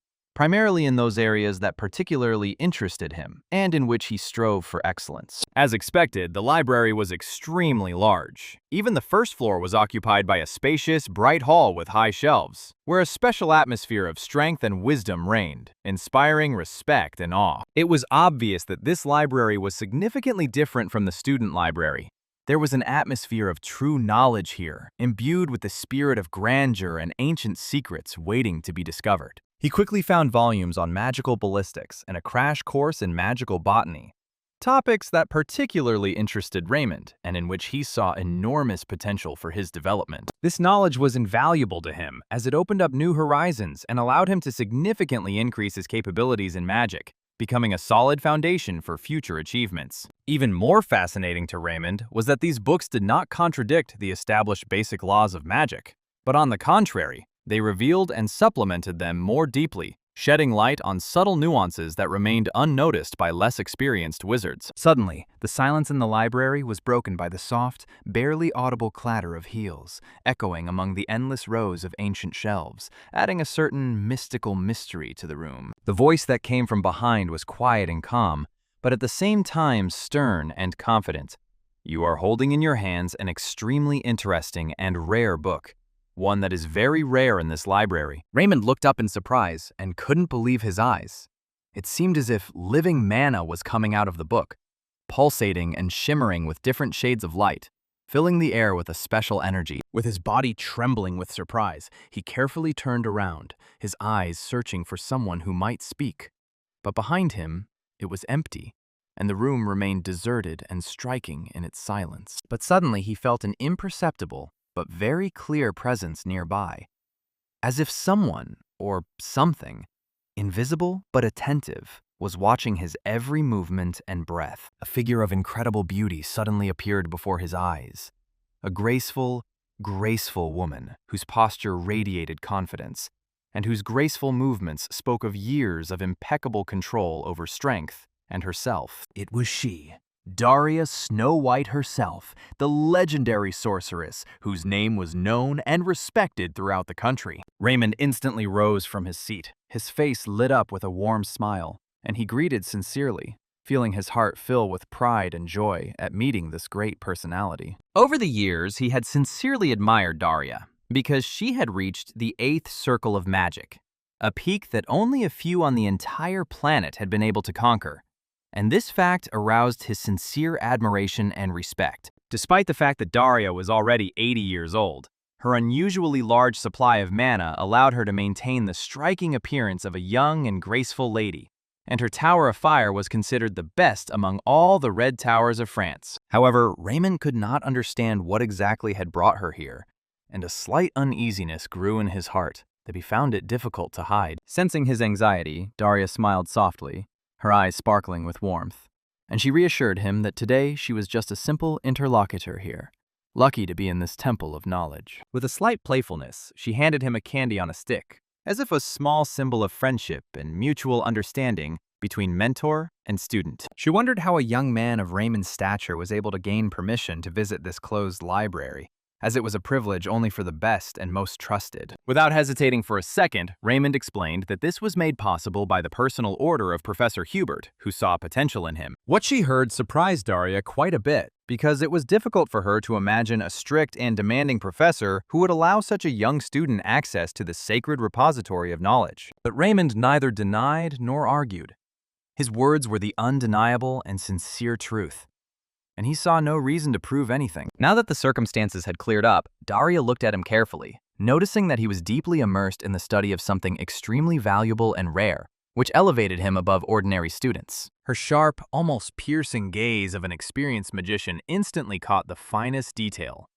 His mana was incredibly pure and transparent, like crystal ice, and spread evenly, without any disruptions, throughout all the cells of his body, testifying to enormous strength and inner harmony. For most magicians, the perfect balance of energy that Raymond possessed seemed like an almost unattainable dream, a true treasure that fate bestows only on those few who are willing to devote themselves to boundless work and inner harmony. He felt the tension pressing down on his shoulders like a stone as he tried to understand whether this great and famous woman had really noticed his most secret, hidden feature. But instead of a harsh assessment, Daria gently, with a light, almost maternal warmth, patted him on the shoulder, as if whispering softly, "Don't be afraid. Everything is fine. You're on the right track." Her voice was soft, but there was an unwavering confidence in it as she emphasized that she had not come here to teach him how to live or impose her will on him. Raymond nodded silently, filled with gratitude, and quietly spoke words of thanks for her understanding and respect for him as an individual. Suddenly, Daria sharply struck the floor with her stick, and a dull, deep sound echoed through the air. A wave of pure, dazzling mana flashed around her, instantly filling the entire space. Raymond froze, moved and amazed by the colossal power that emanated from her, as if from living fire, fire that pulsed with life and wisdom. She confidently looked him straight in the eye, and her words conveyed a brief but powerful message. Never give up. Even when the world seems hostile, move forward and constantly improve your abilities. A new fire of determination flared up in Raymond's eyes. He really needed that kind of support to keep his faith and keep moving forward. Afterwards, he slowly left the library, carefully holding the heavy wooden door and still thinking back to this unexpected, fairy tale-like meeting. For him, it was like a moment from a dream, to receive words of wisdom from such a great and extraordinary individual. But his thoughts were suddenly interrupted when 3 familiar boys appeared before him. Those who had long mocked him, not understanding why he had been granted the right to visit the professor's closed library. They brazenly and shamelessly declared that Raymond would achieve nothing, that all his efforts would vanish like dust in the wind, and he would remain a weakling. However, despite the ridicule, even these envious people could not deny one thing. He did not stop training, put his soul into it, and firmly went towards his goal. But none of them could guarantee that this stubbornness would ever bring him true success and recognition. The long-awaited moment of practical lessons in magical combat finally arrived. The air in the auditorium was filled with tension, excitement, and anxiety. The rules were simple and clear. The first person summoned enters the arena and chooses an opponent from among everyone in the hall. The instructors always tried to select opponents of approximately the same level so that the fight was fair and both sides could show their skills. In his past life, Raymond was often the first to be summoned, not because of his skill, but because he was considered the weakest in the entire academy. This time he heard whispers beginning to spread among the students. Everyone expected him to be called out first again, as his mana supply was considered the smallest among those present. Some of the boys even brazenly pushed him, hoping that when he was called out, he would choose them as opponents. It was their chance to get an easy win and a good grade. The judge raised his hand, calling for silence, and loudly announced that it was time to choose the student who would enter the battlefield first. A tense silence fell in the hall. Some students, covering their mouths, giggled, confident in the quick end of the battle. But suddenly, the judge called a completely different name, Anton Frederick, which caused shock and surprise among everyone present. No one could understand why Anton was chosen, because he was usually left for later fights so that he could prepare better. Anton, without hurrying, got down from his seat, slowly walked past the judges, and coolly thanked them for the honor of being first, as if it was his choice. For the professor who sat among the judges, this was not just a formality. The support of the Frederick family brought significant resources to the department, so this choice also had a political connotation. Only Raymond, sitting on the sidelines, did not show the slightest surprise. He was almost sure that this was exactly what would happen, because he knew very well that the stakes were gaining momentum, and the time for surprises was over. Anton stepped into the center of the fighting area and menacingly slammed his heels on the floor, trying to show not only his strength, but also his control over the situation. His every movement radiated audacity and confidence in his own superiority. Smiling defiantly, he looked directly at Raymond and loudly challenged him to a fight. His tone was mocking, full of challenge and a desire to break his opponent before the fight even began. Raymond was ready for this moment.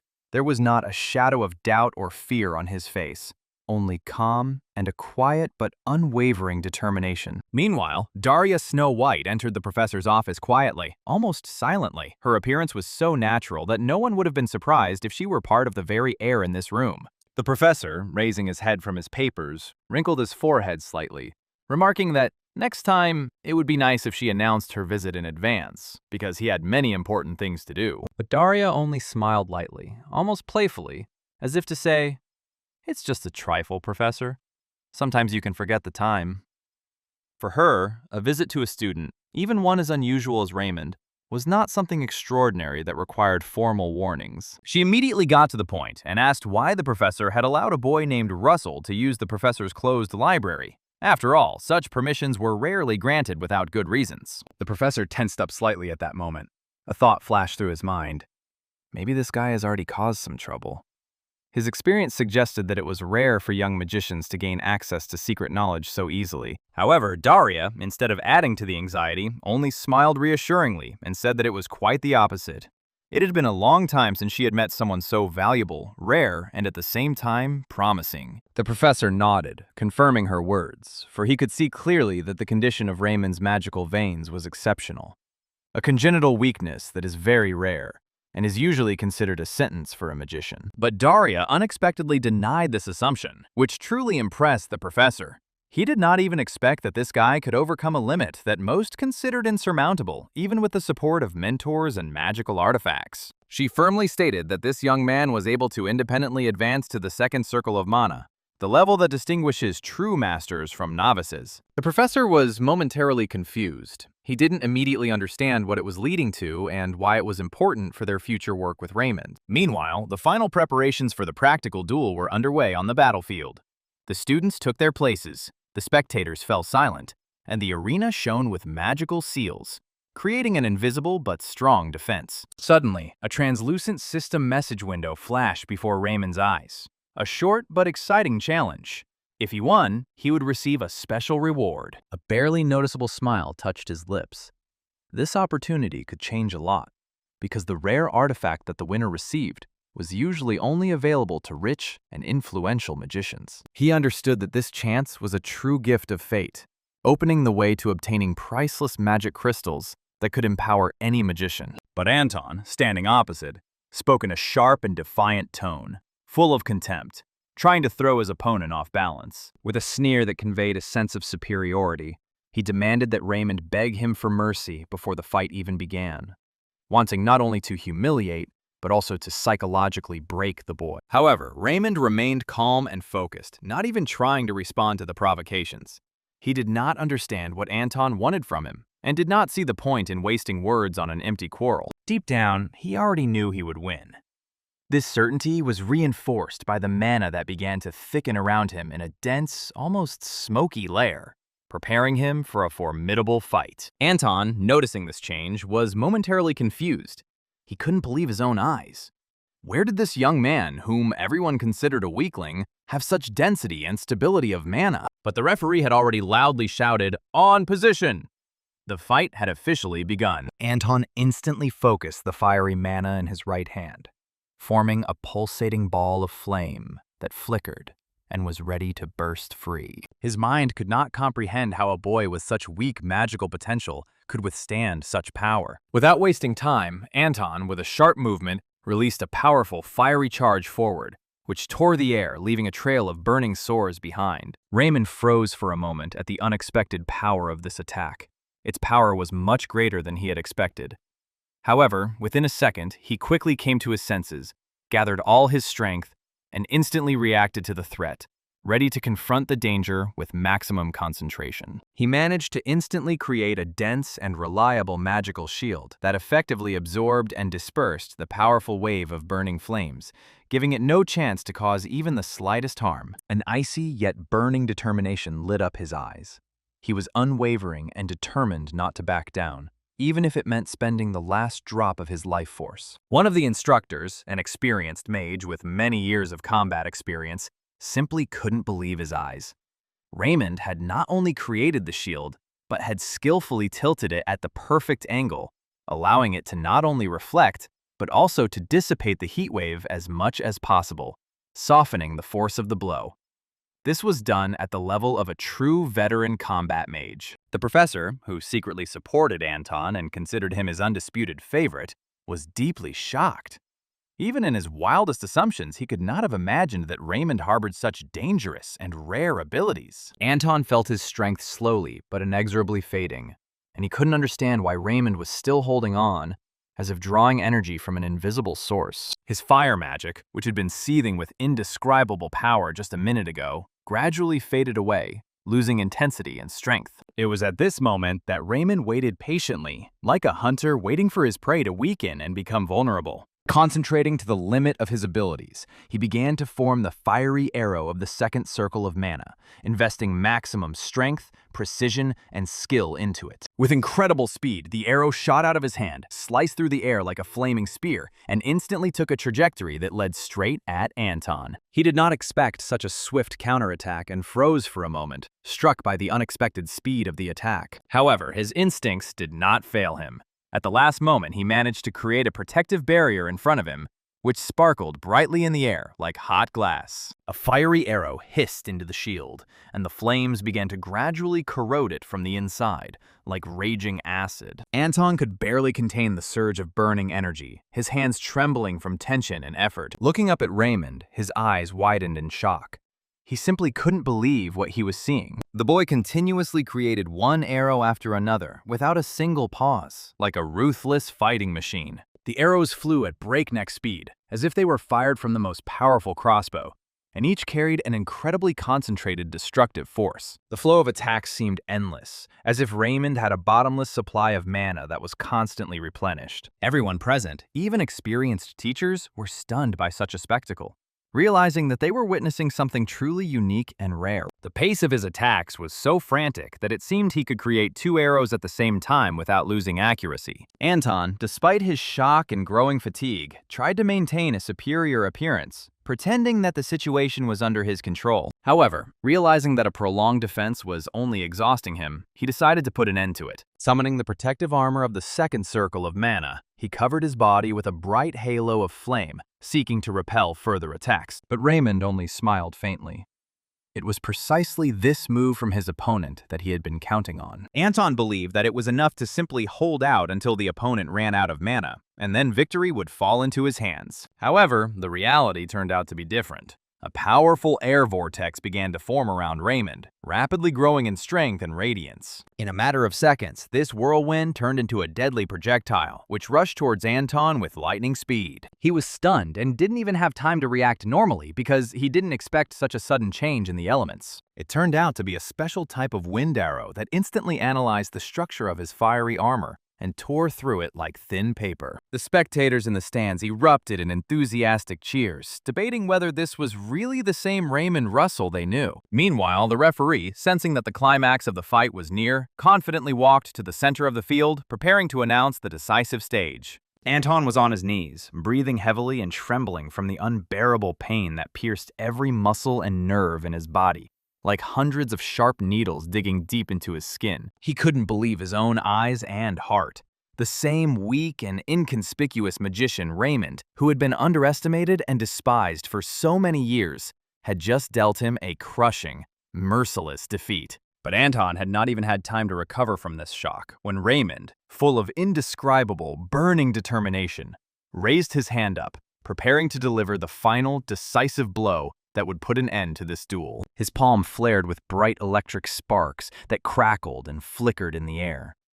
He was gathering all the accumulated magic, preparing to unleash a powerful lightning strike that would destroy his opponent instantly. And, concentrating all his strength in one impulse, Raymond threw a bolt of lightning straight into Anton's stomach, and he, as if from a powerful explosion, flew back several meters and fell to the ground with a dull, painful thud. The pain that tore at him from within was sharp and throbbing, paralyzing even the slightest movement, forcing Anton to remain motionless, like a broken doll, and even less to get up. But even with his last strength, he had no intention of giving up. Barely suppressing a groan, he gathered the remnants of his mana and tried to summon at least a weak spell that could at least slightly save him from final collapse. But Raymond turned out to be much faster. Like a relentless element, he continued his merciless attack, leaving no chance for retreat. Every punch he took was filled with memories of the years of humiliation, mockery, and pain he had endured from those who now sat in the audience, pushing him to the limit, but not breaking him. The referee, seeing that the situation was getting out of control, loudly shouted the order to immediately stop the fight, as further continuation could have serious consequences. But Professor Hubert, closely following every movement in the arena, decisively intervened and urged the judge not to rush, asking him to look at the events more closely. This duel had to continue. The judge, though doubtful, turned his gaze to Raymond and was deeply shocked by what he saw. The boy's entire body was covered in a shining layer of mana, resembling knightly armor, but not made of iron or steel, but woven from pure light, energy, and strength. The professor himself could not fully understand how the boy had achieved such a level of mastery.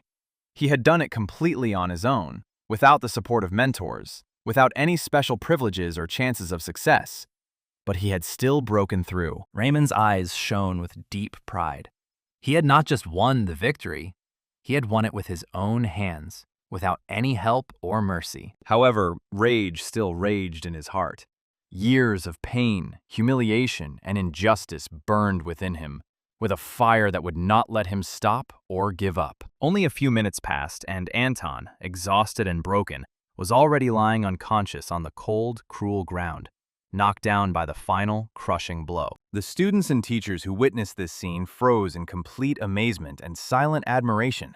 None of them expected such an unexpected and dramatic ending. Many people couldn't believe how someone who had been considered a loser for years suddenly turned out to have such incredible strength and will to win. Suddenly, the silence was broken by the cold, slightly irritated voice of Professor Hubert, who sharply asked why everyone was delaying the official announcement of the results. After all, the long-awaited moment had come when the names of the winners of this tense battle should have been recognized. The judge, having no other choice, was forced to submit to this decision. Loudly and clearly, with all due solemnity, he announced, "The winner is Russell Raymond." A new feeling blossomed in Raymond's chest at that moment, a true, deep pride that he had never felt before, and that filled his soul with incredible strength. The referee had already taken a few steps towards him, as was customary, to invite the winner to leave the arena, but Raymond beat him to it, declaring in a sharp and firm voice that he was not finished yet. According to the rules of training fights, the winner has the right to challenge the next opponent, unless he refuses to continue the fight.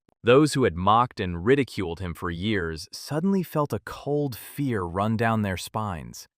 They were clearly aware that they could become the next targets. Without hesitation, Raymond pointed his finger at one of them, choosing the next target for his rage and desire for justice.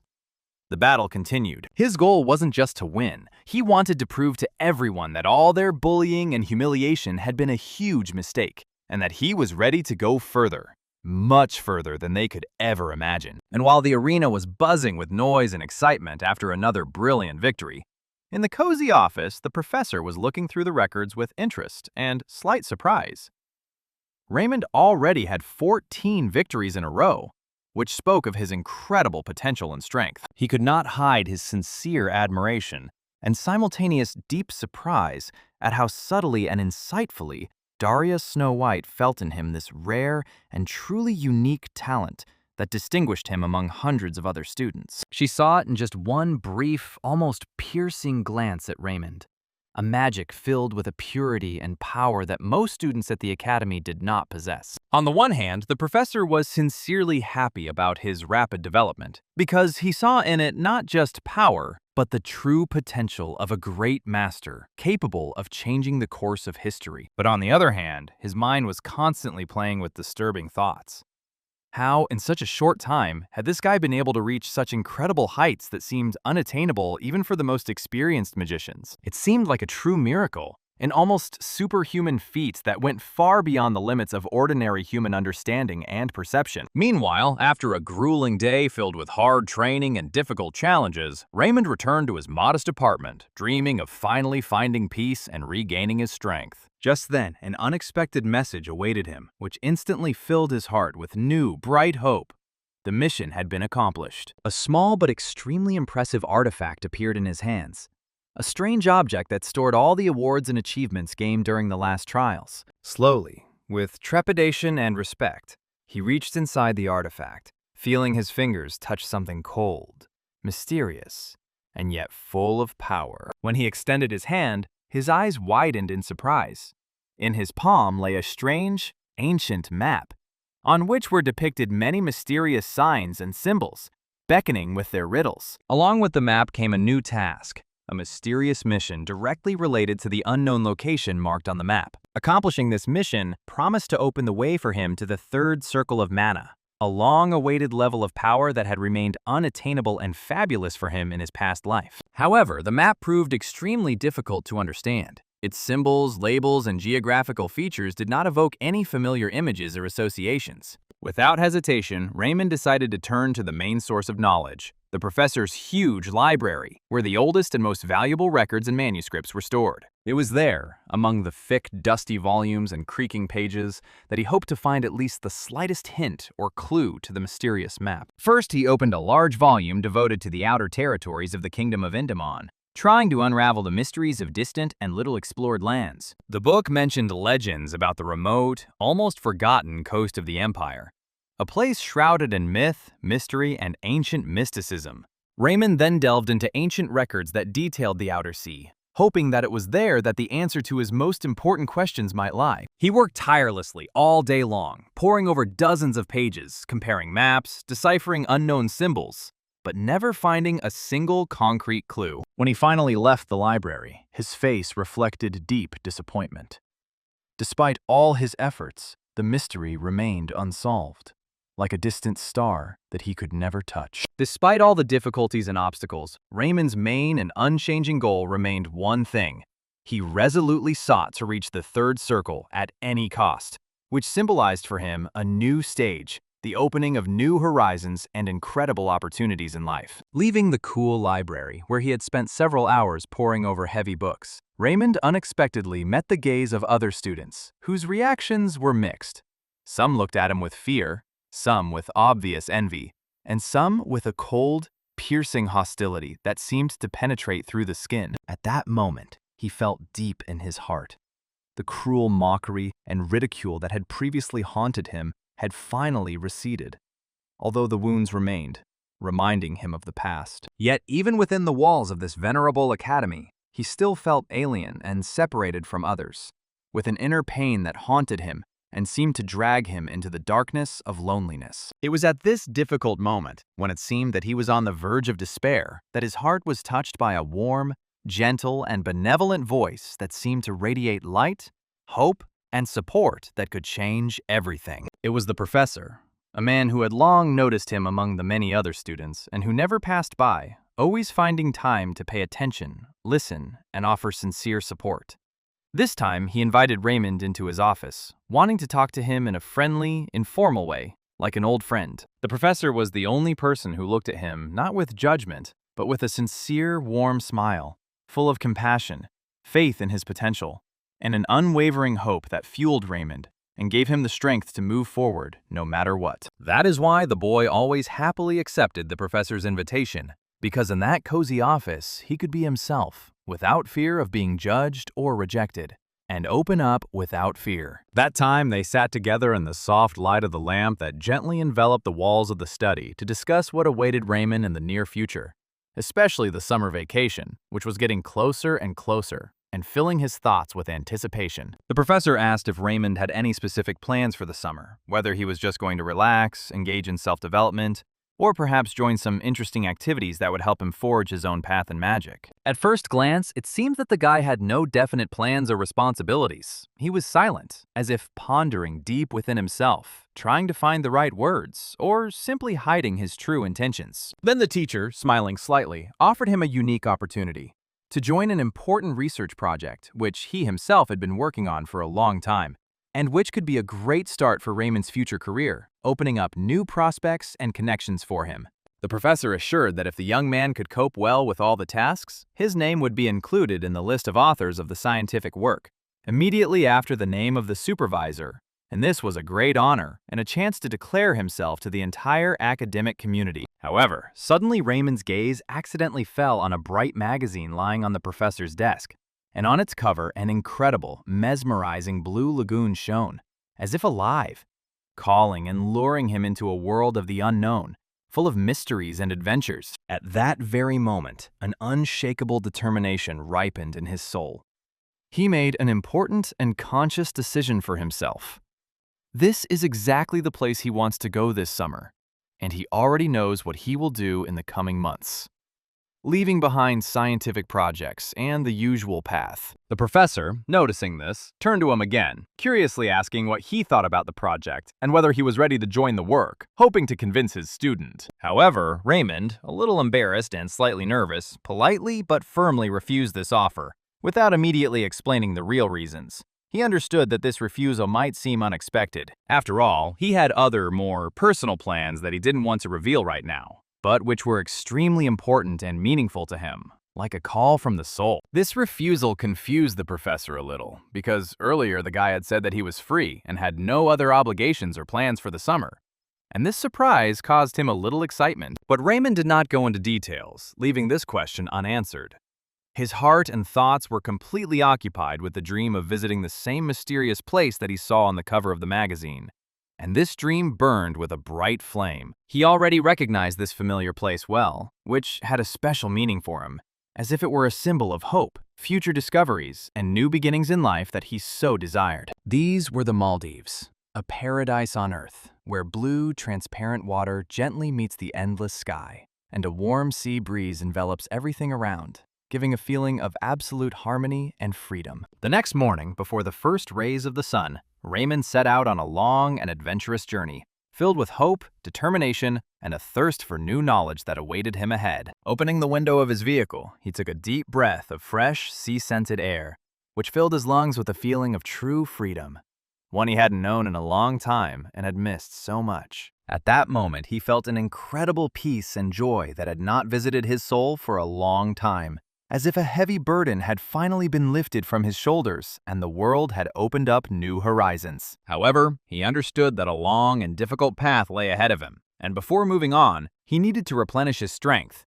to feel the nourishment that would fill him with energy and strengthen his spirit. Raymond slowly took out several crystals from his hiding place that held concentrated magical energy, and, gazing thoughtfully at their shimmering brilliance, he took them to quench the sharp hunger that was creeping up on him, and to replenish his internal resources. Suddenly, the driver of the vehicle shuddered, feeling behind him the blaze of incredible heat, filling the air around him with an exciting force and tension that seemed to shatter the silence. It was at this crucial moment that Raymond began his inner work, immersing himself in the complex and concentration-demanding process of conquering the third circle of mana, which required not only strength but also impeccable control over himself and energy. He focused all his attention, as if dissolving into this goal, allowing energy to circulate freely in his body, unite with his spirit, and become one whole, ready for new accomplishments. By the time he finally arrived in the beautiful Maldives, Raymond had to overcome this invisible but very tangible barrier,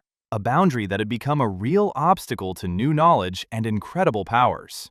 He knew he simply had to do it, because there was no other way. Meanwhile, the professor was haunted by a strange, disturbing feeling that seemed to sit deep in his soul, sneaking up unexpectedly and giving him no peace, as if warning of something important hidden beyond the horizon. He tried to understand why Raymond had chosen the Maldives for his trip.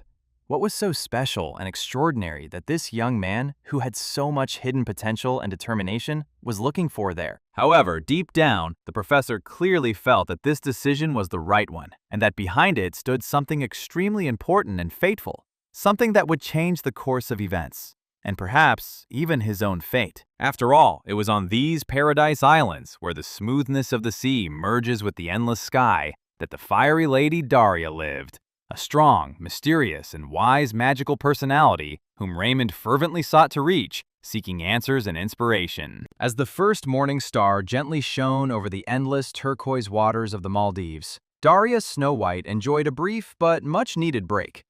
She stood on the terrace of her apartment, gazing at the picturesque views that reminded her of her hometown. Bright, vibrant, full of magic, warmth, and fond memories. She couldn't remember the last time she could afford such true peace. Just to take a deep breath of fresh air, not thinking about politics or the constant combat challenges that never left her for a minute. For too long, her time had been consumed by numerous speeches at magical conferences, defending the Empire from external threats, and endless research into energy manipulation that exhausted both body and spirit. In addition, she daily taught a new generation of chosen, young, and talented magicians who were just beginning the difficult and thorny path of learning magic and themselves. Every day, Daria gave lectures, immersing her students deeply into the secrets of the 8 circles of mana, gradually revealing to them the depths of what magic really is and how to truly wield its power. She explained that these numbers are not just a random order, but a deep symbolism embedded in the very structure of the world and reality surrounding them, and that each circle is a certain stage, challenge, and transformation. The students, holding their breath, caught her every word, captivated not only by her knowledge, but also by the powerful energy she radiated, which was impossible not to feel with all their hearts. The first circle, as she often repeated, is the boundary when the magician first feels the pressure of the surrounding world, beginning to prepare to enter the 9th, last stage, the final transformation, and the highest level of mastery. The second circle symbolizes the completion of the most difficult trials of the 6th circle. This is a boundary that can only be crossed by the strongest and most dedicated magicians, who have earned the title of true masters. And the third circle is at the same time the beginning of a new, independent path, a stage of knowledge and action when the magician stops relying on other people's support and begins to form his own unique power. Daria remembered her lectures, training sessions, and the sincere smiles of her students with special warmth in her heart. But one question kept buzzing inside her that kept her awake for long nights. One thing was constantly on her mind. How was Raymond feeling? Whether everything was okay with him? Whether he was ready for what lay ahead? Because there were difficult trials ahead that would require all his strength and willpower. After all, she was the first to see a magician who was able to reach the 2nd circle in such an extremely short time.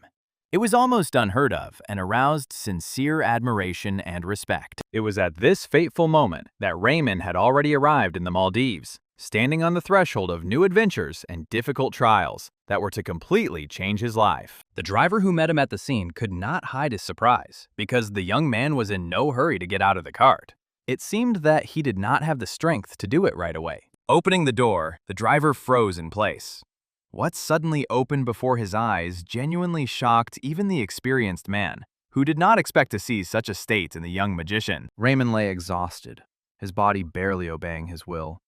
But gradually he began to regain consciousness, feeling his consciousness slowly returning, as if awakening from a long sleep. His body screamed for energy, and he greedily consumed food, trying to restore the strength that had been depleted by the incredible workload and difficult magical trials. After all, he had spent too much precious mana trying his best to subdue the new, overpowering energy and tame the burning fire that burned within him, threatening to tear him apart from the inside. The tension was so strong that Raymond even lost consciousness.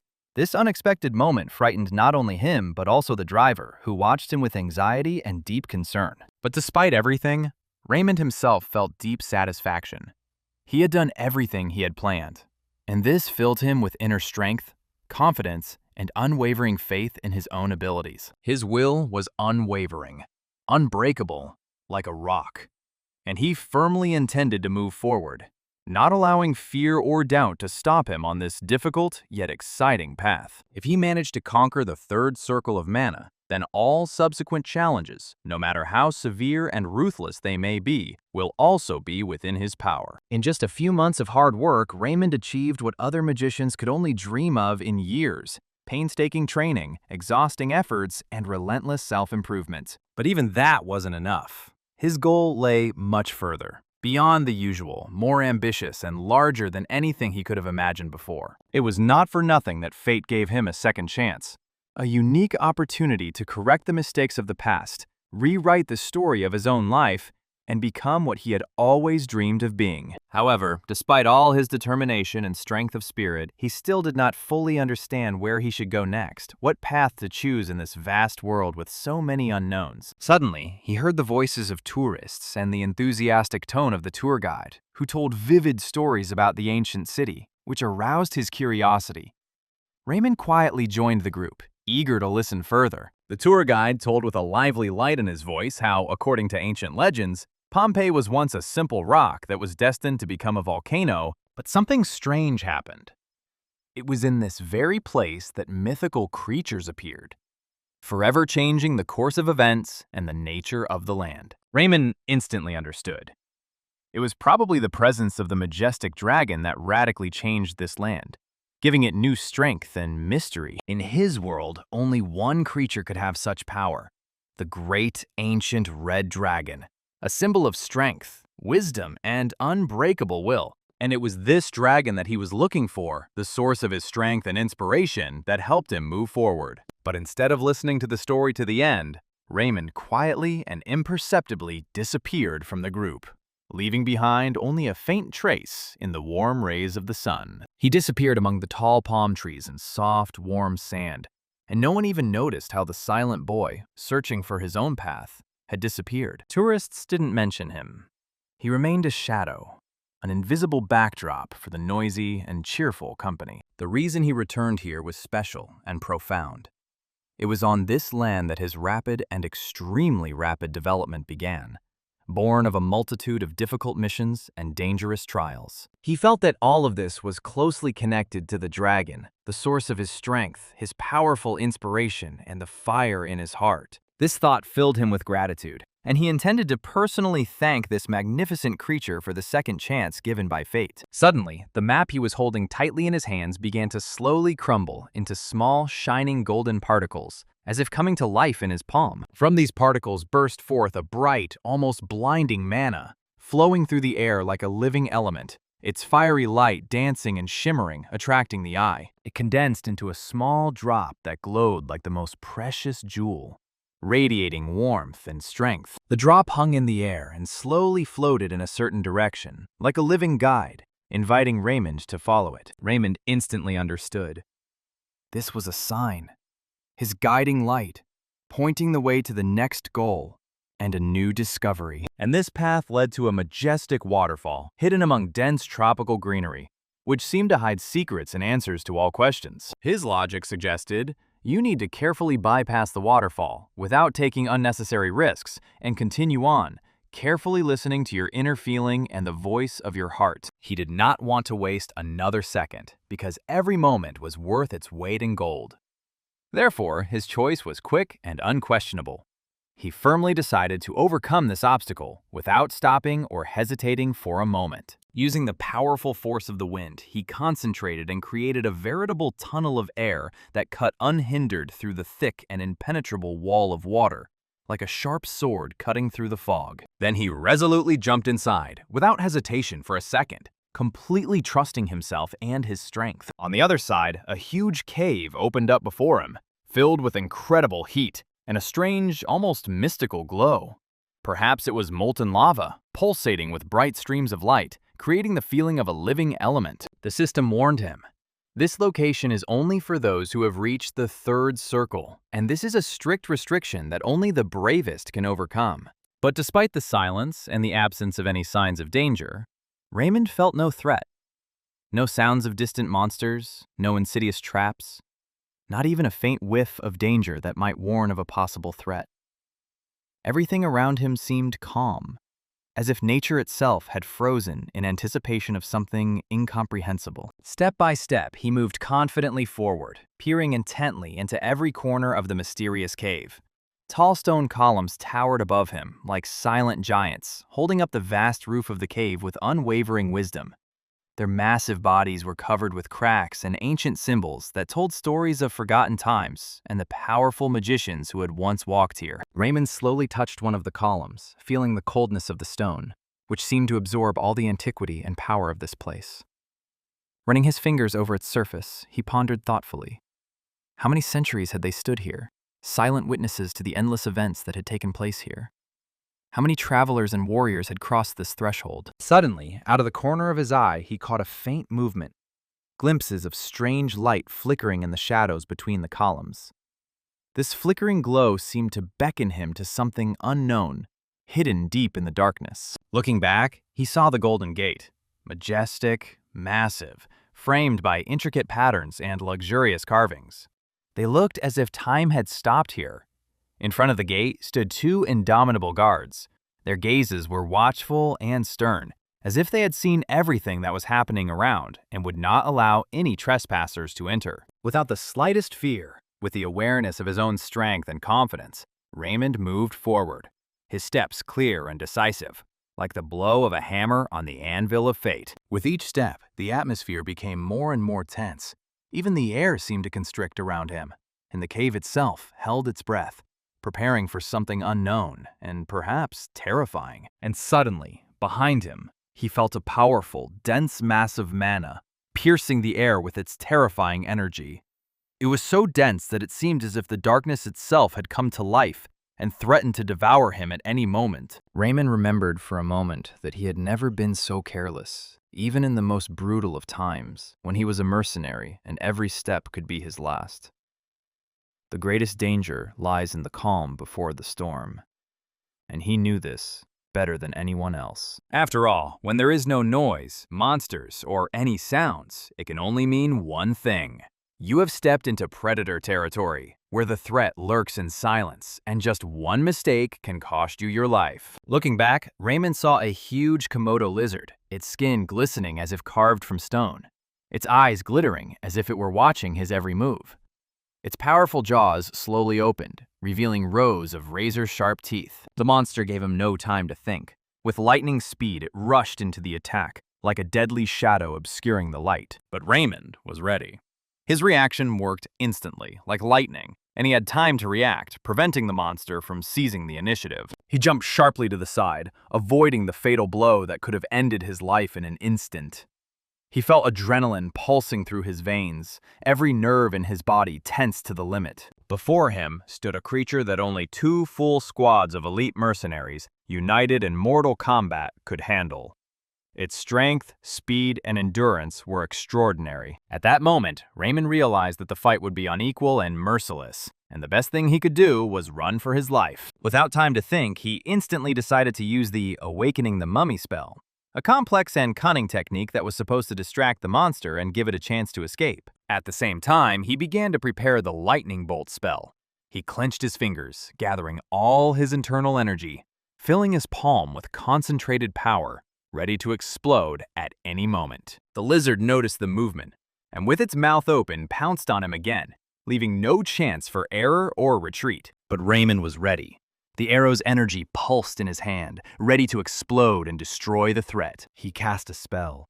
The arrow flew out with a loud explosion of light and a powerful sound, like thunder, that shattered the silence of the clear sky. The charge hit the monster directly in the nostril, releasing a powerful electrical discharge that pierced the lizard's entire body, paralyzing it for a few precious seconds. This electric shock was unexpected and devastating for the monster, giving Raymond the long-awaited time to escape. Taking advantage of this moment, he rushed towards the stone gate, which now seemed to him to be his only salvation. He ran as fast as he had ever run before, feeling every heartbeat echoing in his chest and the rumble of danger and pursuit behind him. But suddenly, his path was blocked by mysterious guardians. Huge creatures made of magic and stone, who made a single demand: to prove their worth with the help of magic. This surprised and outraged Raymond. Aren't gates supposed to protect against threats, not pose additional challenges to those already trying to pass through them? While he was trying to unravel their intentions and find out what tests and demands these mysterious guards were putting before him, the lizard was already inexorably approaching, practically catching up with him, leaving no chance of escape or avoidance. At this crucial moment, it became clear to him. He would not be able to escape the battle. The trials had already begun, and now he would have to fight without any chance of retreat. Raymond hesitated for a long time, feeling the pressure of responsibility and fear of the unknown. But in the end, he made a firm and conscious decision. Not to retreat or hide from danger, but on the contrary, to fight, win, and continue on his path to new achievements. Gathering all his strength, Raymond took a deep breath and focused his inner mana, gathering it in the deepest recesses of his spirit. He channeled the energy into a point of concentration, as if forging a magical arrowhead, a bright, burning, and hot arrow of fire, glowing with living flame, ready to tear apart any obstacle in its path. His eyes were burning with determination, the light of magic reflected in them like fire in the darkness, and he himself felt an unshakable confidence in his abilities. Gathering his will into a fist, Raymond bravely rushed forward in a swift attack, leaving himself no chance of defeat or doubt. Suddenly, the stone in the gate began to fill with soft but strong vibrations, as if it was breathing the most powerful mana energy, which burst out in waves, pulsating and filling the space around it with extraordinary power. This incredibly powerful aura of mana caused real fear in the monster, which suddenly stopped its movement, as if sensing an imminent threat looming over it. The lizard was backing away, its gaze becoming tense and anxious, its movements more cautious. The monster was clearly beginning to show signs of the fear that had previously seemed invincible. Raymond watched the change in the opponent's behavior with amazing astonishment, not understanding at first what exactly caused this turn of events and why the monster suddenly stopped attacking. But suddenly the lizard raised its head, and its eyes instantly lit up with understanding. It was preparing to deliver the final, decisive blow that could change everything. Suddenly, she slammed her paw sharply on the ground, causing powerful shocks that spread in waves, causing the ground to shake and the air around her to fill with a heavy, viscous tension that seemed almost material. But surprisingly, after this strong gesture, the giant creature suddenly stopped and made no further movement, as if in thought, as if its control over the situation had suddenly wavered, or it had lost the will to continue the attack. On the contrary, the monster slowly bowed before Raymond, showing a sign of respect and recognition of his strength and dignity. Raymond was left shocked and even a little confused. How could it be that such a terrible creature, capable of destroying him with a single blow, showed him respect? Why was he the one destined to receive such recognition? The guards standing on both sides of the gate silently lowered their weapons and, without further ado, retreated, removing the obstacle before the daredevil. They unmistakably felt that before them stood a man who truly deserved to continue on his path, despite all the dangers that lay ahead. The gate slowly opened, emitting a bright and dazzling glow that seemed almost otherworldly, like a portal between worlds. The light was so intense that Raymond could not stand it and felt his consciousness recede. He lost consciousness. When he woke up, he felt a throbbing, sharp pain in his head that kept him awake and made every breath difficult. Opening his eyes, he at first could not believe what he saw. A cold, lifeless, icy space reigned around him, where there was not a hint of life or movement. In the circle stood motionless figures, huge ice golems that seemed frozen in time, like stone giants frozen in eternal silence. Over time, he realized that he had been transported to a completely different place. Probably an underground ice cave filled with frost, silence, and a sense of isolation. Suddenly, Raymond's attention was caught by a bright flash that appeared behind him. Looking back, he saw the enormous finger of a dragon protruding from the wall. Petrified, motionless, like a monument to the greatness and past of this incredible creature. At that moment, a message sounded in his mind, like the voice of fate. A new challenge.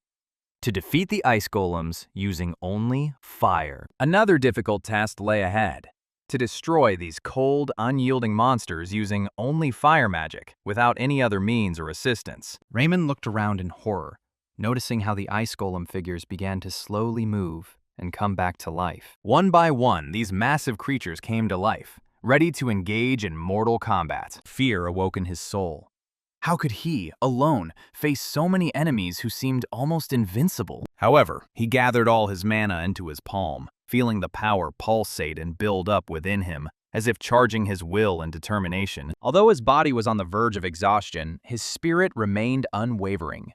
Raymond was determined to fight to the end. He began to throw fiery arrows, flying one after another, like precise and deadly arrows of fate, each hitting the enemy's weakest spot. His blows were extremely accurate and incredibly powerful. Each fiery flash ignited the hearts of the golems, destroying them from within. The fire that blazed in his hands was both a weapon and a symbol of an indomitable spirit that could not be destroyed by either cold or darkness. After all, the only way to destroy the golem was to destroy its magical core, the source of its strength, life, and invincibility. It was what kept it in this icy form, like a heart that never stopped beating inside its cold armor. However, the task proved extremely difficult and almost impossible, as the magical core was protected by a super strong shield, pulsing with powerful energy. This protection was invisible, but almost impenetrable to any attacks. The golems were covered in thick, almost impenetrable ice armor, which made any direct attack useless. Even the most powerful fiery blow left only thin, shimmering cracks on it, which immediately began to heal under the cold breath of magic. Raymond looked at these fragile cracks, realizing that the ice here was not just water, but a real element, strong and cold, resistant to fire. And this greatly complicated the task. He felt that every bit of his firepower was almost powerless against such a steadfast defense, and this forced him to seek another approach. Realizing that fire could not penetrate the golem's hearts directly, Raymond decided to try another element, wind, which could weaken this protection, heat it up, and break the ice armor into small fragments. But as soon as he tried to summon wind magic, he suddenly felt an invisible obstacle, something like an invisible barrier blocking his spell, preventing him from freely controlling the element. This mysterious force, like a magical trap, limited his possibilities, leaving only the use of fire open, the only element that could be used here. At that moment, one of the golems, sensing his indecision, abruptly rushed into the attack, breaking his concentration and knocking him off balance. Raymond tried to summon a lightning bolt, but his words stuck in his throat. The magic refused him, as if the very nature of this cave did not want him to use another element. The spells did not come out of his lips. The energy seemed to freeze inside, giving no way out. It was a moment of powerless attempts and despair. The golem lunged straight at him with unprecedented force, delivering a powerful punch that nearly knocked Raymond off his feet. Barely managing to dodge, jumping aside to avoid the fatal blow, his body was still injured, and a sharp pain shot through his muscles and bones. However, the pain did not break his spirit. On the contrary, it reminded him that this was only a test and that he must hold on to the end. It was then that Raymond remembered the strict rule of this test. It could only be passed with the help of fire magic, without any extraneous elements or tricks. He realized that the magical barrier around this cave prevented him from using other elements, limiting him to the only way: fire. The golems did not give him any peace. They rushed to the attack again, and one of them struck with such force that Raymond flew several meters in the air and then hit the cold ground hard. Enemies surrounded him on all sides, creating a real trap, seemingly with no chance of rescue or escape. But despite the pain, injuries, and danger, he did not give up. An unbreakable determination burned in his eyes that was stronger than any fear or weakness. Clenching his fists, he began to search for a way out of this hopeless situation. searching his heart and mind for any opportunity for maneuver. And then Raymond made an extremely risky and bold decision: to use a pillar of fire, one of the most powerful and dangerous spells in the art of fire magic, which only the strongest magician could summon. Although it seemed almost impossible and the price of failure could be fatal, he was willing to risk everything to achieve victory and continue on his path. Even though there were twice as many enemies and they were several times larger than him, Raymond believed in his own strength, in his fire, which could melt even the iciest resistance. He relentlessly shaped streams of mana, transforming them into fiery arrows that burned in his hands like veritable pieces of pure sunlight. With these arrows, he fired relentlessly at the golems, accurately hitting their magical cores, delivering deadly blows one after another, each shot strengthening his hope and confidence. Finally, after a series of powerful shots, a huge explosion tore the sky apart, shaking the earth so violently that it seemed as if nature itself stood up to watch the battle. Using the golems against each other, Raymond fought his way through the crowd, maneuvering between the colossal monsters and moving towards the main objective: the central core. His goal was clear and unwavering: to reach the heart of the enemy and deliver a decisive blow that would destroy them once and for all. And finally, having found himself very close to the pulsating core, he, without any hesitation, fired a flaming arrow at it, containing all his strength, will, and magical energy. The power of the explosion caused the golems to lose consciousness, falling to the ground and shattering into numerous fragments that glittered in the light. However, there were still two giant golems ahead who were not going to stop their attack and rushed forward with furious aggression. His mana reserves were rapidly depleting, and Raymond understood that without a new, more effective strategy, he would not be able to finish the battle. But he wasn't going to give up. On the contrary, he was feverishly looking for a way to defeat two enemies at once, with a simultaneous, powerful attack. He needed a radical, unconventional approach, something unexpected that could give him an advantage even in this critical situation. He was well aware that breaking through the thick, almost impenetrable ice armor of each golem required not just strength, but a colossal concentration of all his magical energy. So he decided to focus all his mana on one point, gather it like a beam of light in a lens, and deliver a precise, powerful blow that could break through the ice shell and shatter the enemy's magical core. At this moment, an epiphany came to him. True strength is not in the amount of energy scattered around, but in the ability to concentrate as much as possible, to gather everything into one whole and direct it at the decisive moment. At first, he backed away sharply, quickly but without panic, to buy time and cast the necessary spell without unnecessary obstacles that could break his concentration. When the distance became safe, Raymond focused completely. His mind was freed from all extraneous thoughts. Only one goal pulsated in his heart: to win. He began to accumulate all his remaining mana, feeling the energy build in his hands, pulsing and heating up, like a volcano about to erupt. A moment later, he released a fiery arrow, bright and blazing, surpassing even the midday sun in light, concentrating into a narrow, swift ball of flame. To enhance its effect and prevent the energy from dissipating, he used a complex amplification formula, knowledge that had come to him with difficulty, but now had become crucial. However, he did not stop there. He activated the doubling the Pillar of Fire spell, doubling its power and making this arrow truly devastating. Then he carefully applied a second layer of mana, stabilizing and further enhancing the attack so that the arrow remained solid and focused, like a dagger that would cut through any armor. All that remained was to focus on holding the spell and preparing for the golem's attack.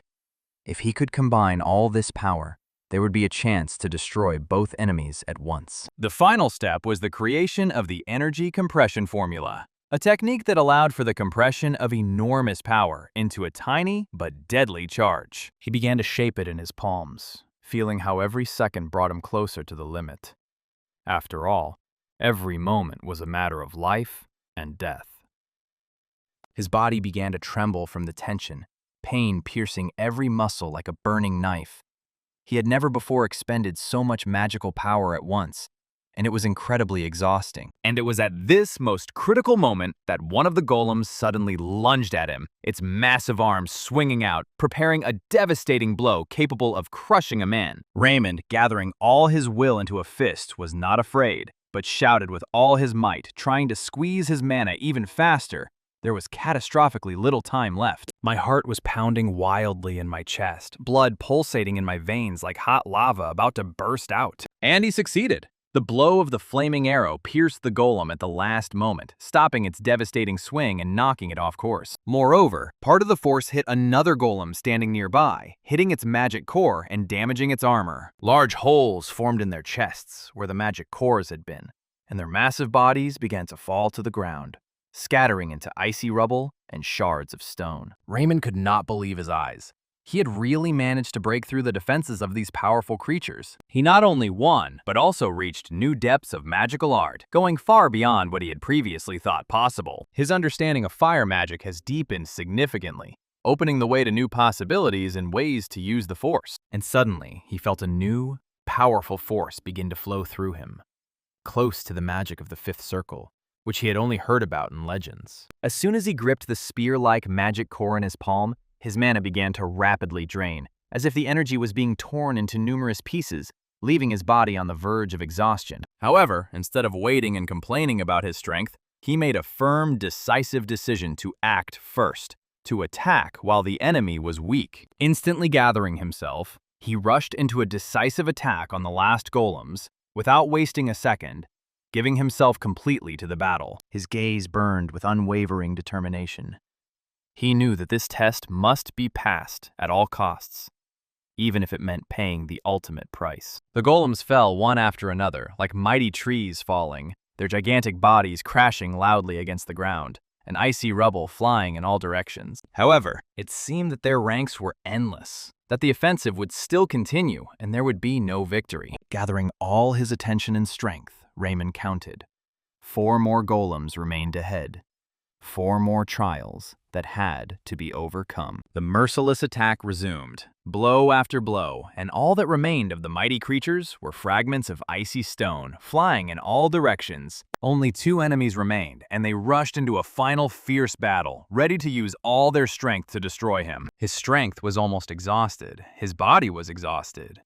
But not even for a moment did the thought of retreat or defeat enter his mind. With his last strength and last will, he pierced his enemies, his blows becoming faster and more accurate, leaving them no chance of escape or retreat. Fiery magic burned in his hands, filling every movement with strength and determination, and in his heart, with unbreakable faith in victory. He believed in his own strength, confidently looking into the eyes of his enemies and believing that he would be able to deal with these 2 golems as easily as with all the previous ones, because he had already defeated much more formidable opponents more than once. And indeed, the first blow was extremely successful. He was able to destroy one of the giants, feeling a fire of confidence and determination burning in his chest, as if each fragment of the ice monster gave him new strength. However, suddenly a disturbing voice arose in his mind. The second golem was still standing, and within it he could feel a living, pulsating presence of mana that troubled him and aroused suspicion. The ease with which he had laid down his first enemy seemed too easy to be true. Looking back for a moment, he saw that another golem was already standing behind him, huge as a mountain, frozen in time to strike. If it weren't for his lightning-fast reaction and agility, which allowed him to raise his spear in time and block the devastating blow, Raymond could have died on the spot, before he even had time to understand what had happened. But his mana energy was almost exhausted. He managed to destroy an entire army of enemies, giving all his strength and reaching the point of his own exhaustion. Desperately looking for a way out of this difficult situation, he feverishly pondered how to finish off the last 2 golems, because there was nowhere to retreat. Behind him was an abyss, and ahead was only icy death. In despair and fatigue, he made the most extreme and decisive decision: to make a last, desperate attempt that could change the course of this bloody battle. Concentrating all the remaining mana in his palm, which was already barely holding on, he began to form an even more powerful fiery arrow, which emitted not just heat, but a real burning flame, capable of melting even the strongest ice. He took a deep breath and aimed. His goal was clear and distinct: to destroy both enemies at once with one powerful, stunning blow to end the battle. This was his last hope, his last chance to win where it seemed impossible to win. Gathering all his strength and will, he threw the arrow with such speed and force that it cut through the air like a spear and overcame any obstacles in its path. leaving a trail of burning fire behind it. Now all that remained was to wait, with bated breath, to see if his desperate move would actually prove successful. Because even the strongest magic sometimes failed at the most crucial moment. Suddenly, a thick fog rose around, instantly swallowing everything in sight. Nothing was visible. Only the faint smell of sulfur and burning embers from the arrow. His heart was pounding wildly, as if the universe had entered a moment of calm before a storm. And only when the fog began to slowly dissipate did an incredible sight appear before his eyes. An arrow had passed through both golems, leaving them fallen, destroyed, and powerless. His vision began to dim, and his body swayed, treacherously losing strength. The exhaustion accumulated over years of training and battles was now taking its toll, covering him in a heavy wave. But even when the world around him began to dim, and his consciousness teetered on the verge of fainting, he was certain. Victory had already been won, because the fire in his heart had not gone out. With his last breath, he fell to the cold ground, completely exhausted, but with a sense of triumph pulsing through every cell of his body. The mission was accomplished, and as a reward, he received the Forgotten Horn of the King, an artifact of incredible power and ancient wisdom. As soon as Raymond lost consciousness, the king's forgotten horn began to tremble rapidly, emitting powerful pulses of mana that enveloped everything around. The chains that held him firmly chained to the pedestal snapped, one by one, with a sharp, piercing sound of metal breaking, as if the stone itself had yielded to his force. The next moment, the horn itself burst into flames. Flames engulfed its surface, as if consuming and transforming it into something new, incomprehensible and incredible. The fire suddenly turned into a blinding light that spread around, filling the space with a brightness almost on a par with the midday sun on the hottest day of summer. From this bright glow, a halo aura began to emerge, gradually enveloping Raymond's body, like an invisible light covering that protected and filled him with strength. It was not just light. It penetrated deep into his consciousness, immersing him in the memories of an ancient and forgotten king who had once ruled these lands, seeking to pass on his powerful legacy to the Chosen One. Waking up, Raymond found himself in a strange, unfamiliar place, as if he had fallen into another dimension, devoid of familiar forms, laws of nature, and time. His body was bound in gleaming golden chains that pulsed with pure, nourishing mana, as if they breathed with him and held him not for shackles, but for a greater purpose. Suddenly, an unexpected deep voice sounded in the air. "This is the king's horn, not just a reward from a fire dragon."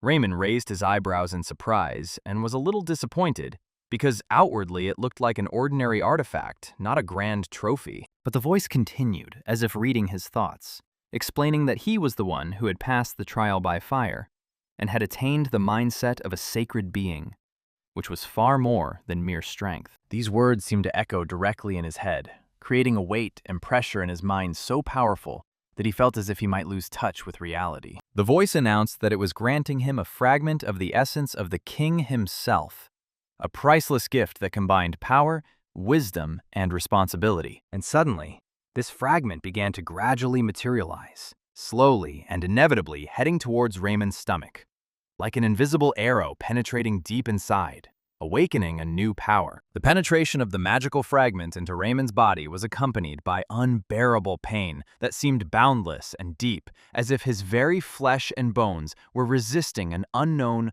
powerful force that was slowly and inevitably penetrating him from within. Every inch of his body seemed to be breaking and cracking. His bones felt unbearable pressure, and his heart was beating with frantic force, as if it wanted to burst out of his chest and rush out to save him from what was happening. This whole process resembled a terrifying yet beautiful claw that slowly but steadily penetrated the flesh, sinking deeper and deeper, and leaving behind a trail of magical transformation. The mana within him began to burn and burn, like the fire of an ancient deity that had long slept and was now awakening, investing its immense, restless power in him. The voice that echoed in his mind was both gentle and menacing. "Use my power. Now it has become a part of you, your weapon, and your duty." And at that moment, a majestic, grandiose figure appeared before him, a giant red dragon standing proudly, covered in a fiery glow, its eyes staring intently at Raymond, as if testing his strength. his willingness to accept the gift of such incredible power. Then, everything went dark. When Raymond came to, he was lying on the warm, fine-grained sand that pressed lightly against his skin. And ahead of him, the endless waves of a calm, gentle sea whispered softly in the sunlight. His head was heavy, as if full of stones. His body ached to the very heart, as if every muscle was burning from overexertion, and he couldn't even immediately understand where he was, whether this was another dream or a nightmare. Every attempt to get up caused a searing pain. His muscles burned like he had run hundreds of kilometers without rest.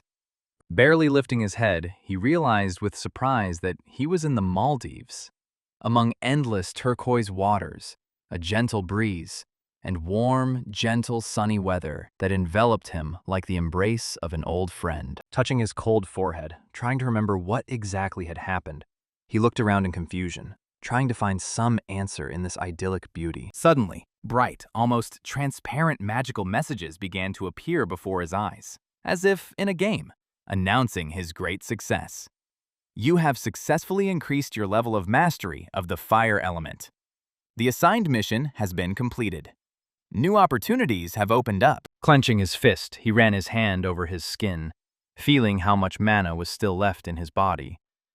And at the same moment, he felt a surge of new, fresh strength filling every cell. His body was instantly enveloped in a powerful, bright glow. It was pure, concentrated mana, pulsing and infusing him with new energy, as if granting him a second life. He could hardly believe his own feelings. It was a true miracle that opened the door to the fourth circle of magic, to a new, deeper, and more powerful form of elemental control. His heart was filled with joy and pride because this award surpassed all his wildest expectations and gave him faith in his own strength. At that moment, a gentle but confident female voice came from behind him. It was filled with warmth and knowledge, like a ray of light piercing through the fog. The voice said that it had known for a long time where he would find him, right here in this strange world. Raymond turned around and was surprised to see Daria Snow White in front of him. Her eyes shone with wisdom and deep concern. She seemed to be the embodiment of strength and peace at the same time. She explained that she felt a strong surge of mana that changed the space around her. So, she decided to personally check what happened in this place. Upon seeing Raymond, she was sincerely happy for his successes and achievements. Her smile was bright and supportive. Raymond thanked her for her concern and admitted that he had not expected to see her here, but this unexpected meeting had brought him deep joy and hope. Daria carefully examined him, her gaze instantly catching that he had almost reached the level of the fourth circle of magic. His mana had become purer, stronger, more balanced and even. She enthusiastically noted that these changes confirm his genius, willpower, and incredible potential, which is only beginning to be revealed. With curiosity, she asked what exactly brought him here, to this unusual and cozy place, whether he was looking for rest or something more. Then she added that not many people know that the Maldives is her home, where she draws inspiration and strength. This information amazed Raymond. He had no idea that Daria had such a deep connection with this beautiful land, which now seemed even closer and more familiar to him. Daria said that she comes here every summer to regain strength and gain wisdom, but even she couldn't explain why this time he was here, at this moment in their lives. Raymond wondered if he should tell her the truth, all his true motives, fears, and goals that had brought him here, to this breaking point. However, he realized that it was too early to reveal all the cards. He needed to keep some of the secrets to himself until he was confident in his abilities and intentions. So he replied that he had come here simply to admire the beauty of the world, to take a break from the relentless hustle and bustle, and to find peace of mind.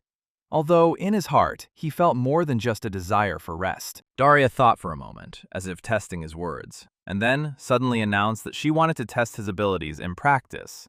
She wanted to see how far he had come and what he was capable of doing. Without a second's delay, she turned to him for help, which was both a test and a chance. Without waiting for an answer, she snapped her fingers, and suddenly, fire magic instantly besieged Raymond, changing his clothes into official battle attire.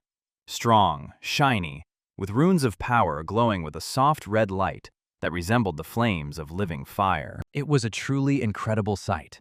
Flames literally began to form around Raymond, enveloping his body in a complex and bright costume that shone with living tongues of fire. The fire didn't just glow, it lived and breathed, like a fiery spirit that became an integral part of him, giving him power and protection at the same time. The most important detail on this new image was the symbol of the Tower of Fire that appeared on his chest. Large and bright, it glowed with a hot red light, reminding him of his membership in a powerful guild and the incredible power that now pulsed within him. Daria, noticing Raymond's excitement, smiled softly and reassured him, telling him that he had no reason to worry. She was absolutely confident in his abilities and knew that he would be able to complete this task because she saw his potential. Suddenly, a bright, magical message appeared before Raymond, glowing in the air. "Help Daria free the prisoners from the pirate ship." Daria explained that in the world of Endymion, slavery is strictly prohibited and punished with the harshest sanctions. It is one of the greatest crimes against freedom and dignity. They could not allow a pirate ship carrying such criminals to dock on the Maldivian shores with impunity and escape justice. She added that although she could have handled the task on her own, now they needed joint, coordinated work, because this operation required clear coordination and a well-thought-out plan. The release of the prisoners and the simultaneous capture of the ship required maximum precision, speed, and surprise. No movement could be accidental. Daria warned that to complete the mission, they would have to appear as ordinary tourists.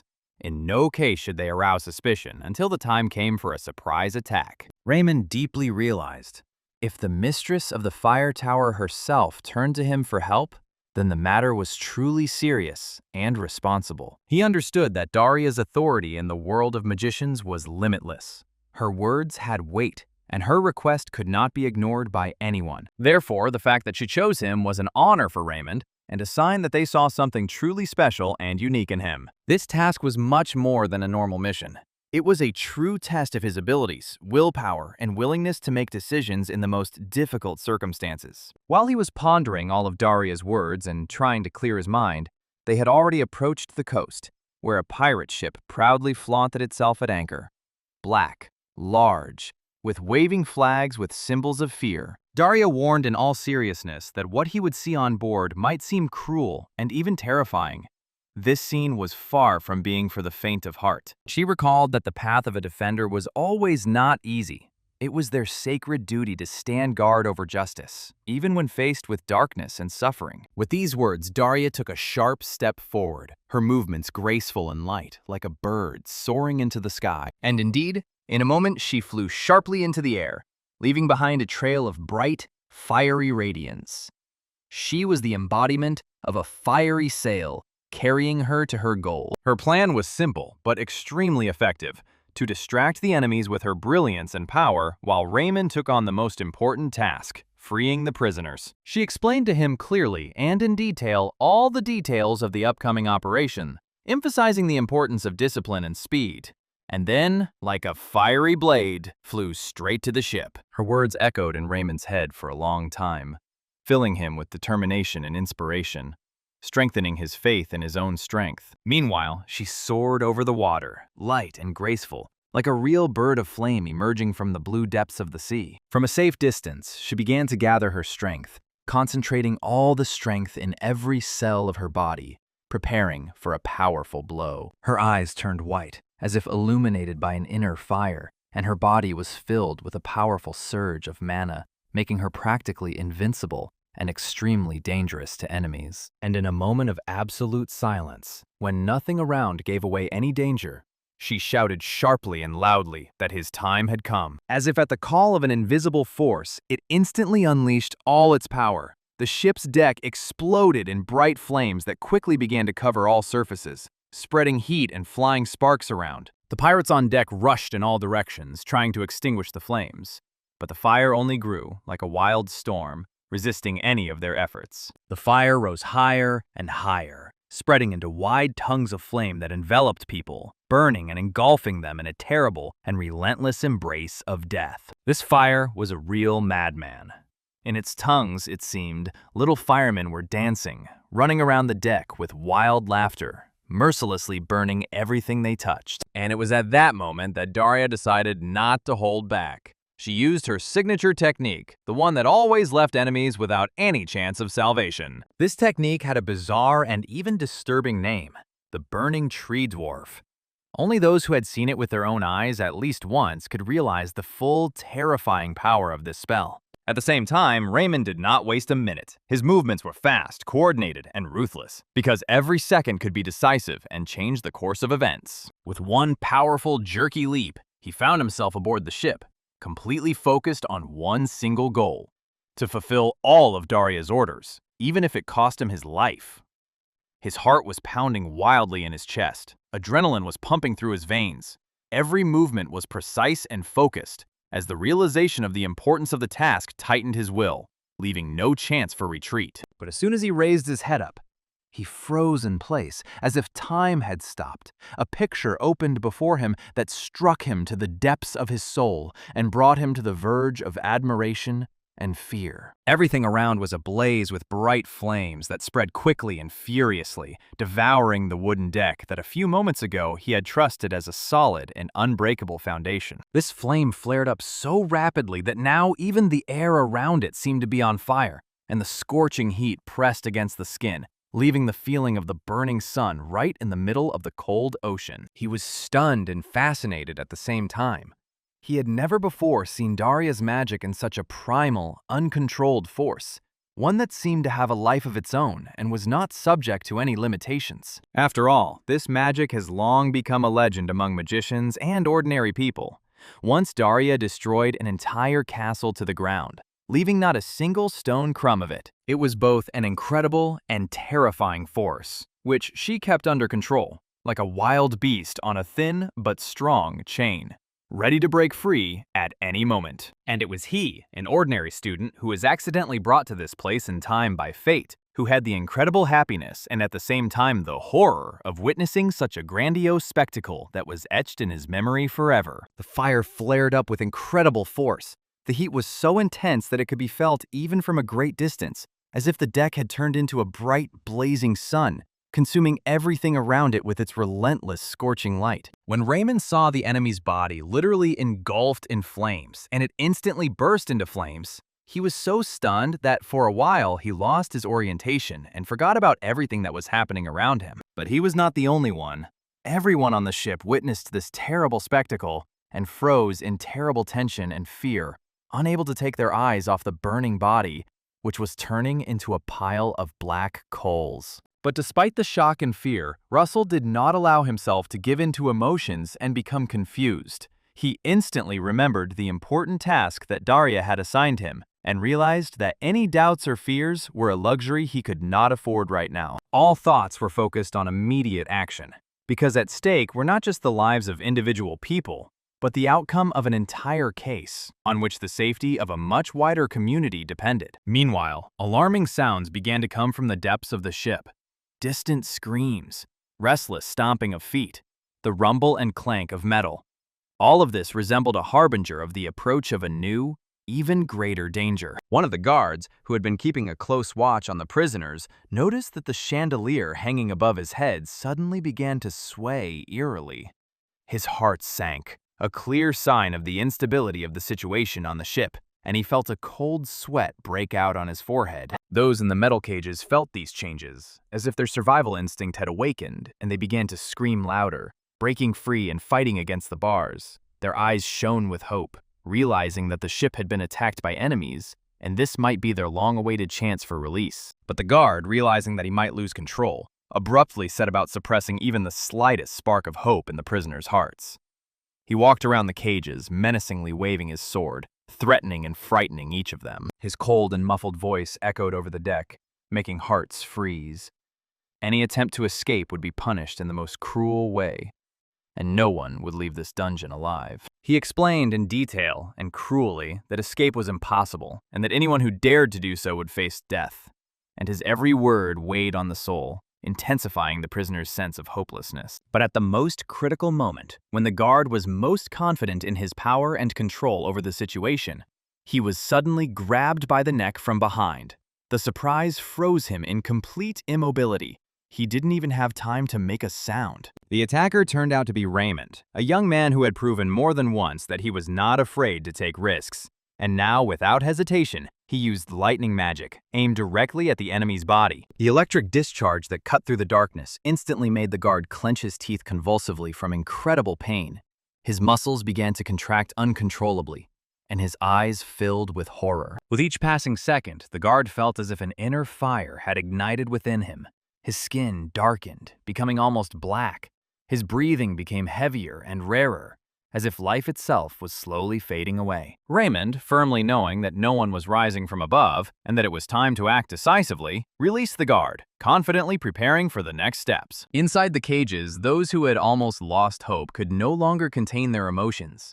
Their voices rose in a mighty scream that filled the entire space of the deck, like the sound of freedom returning to them after a long darkness. These desperate cries from the cages pierced deep into Raymond's heart, awakening in him a burning fire of determination. Every sound was a cry for help, for freedom, for life that fought even in the darkest captivity.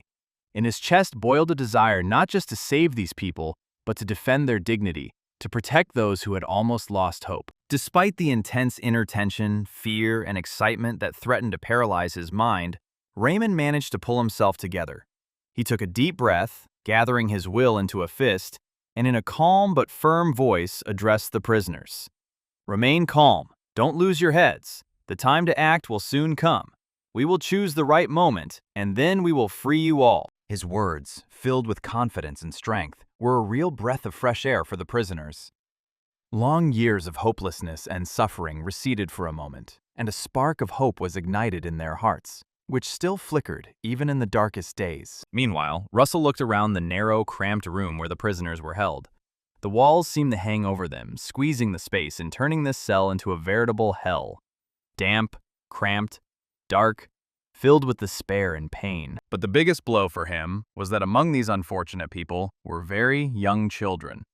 Defenseless, scared, with tears in their eyes, not understanding why they had been taken from their families and kept in such a terrible place.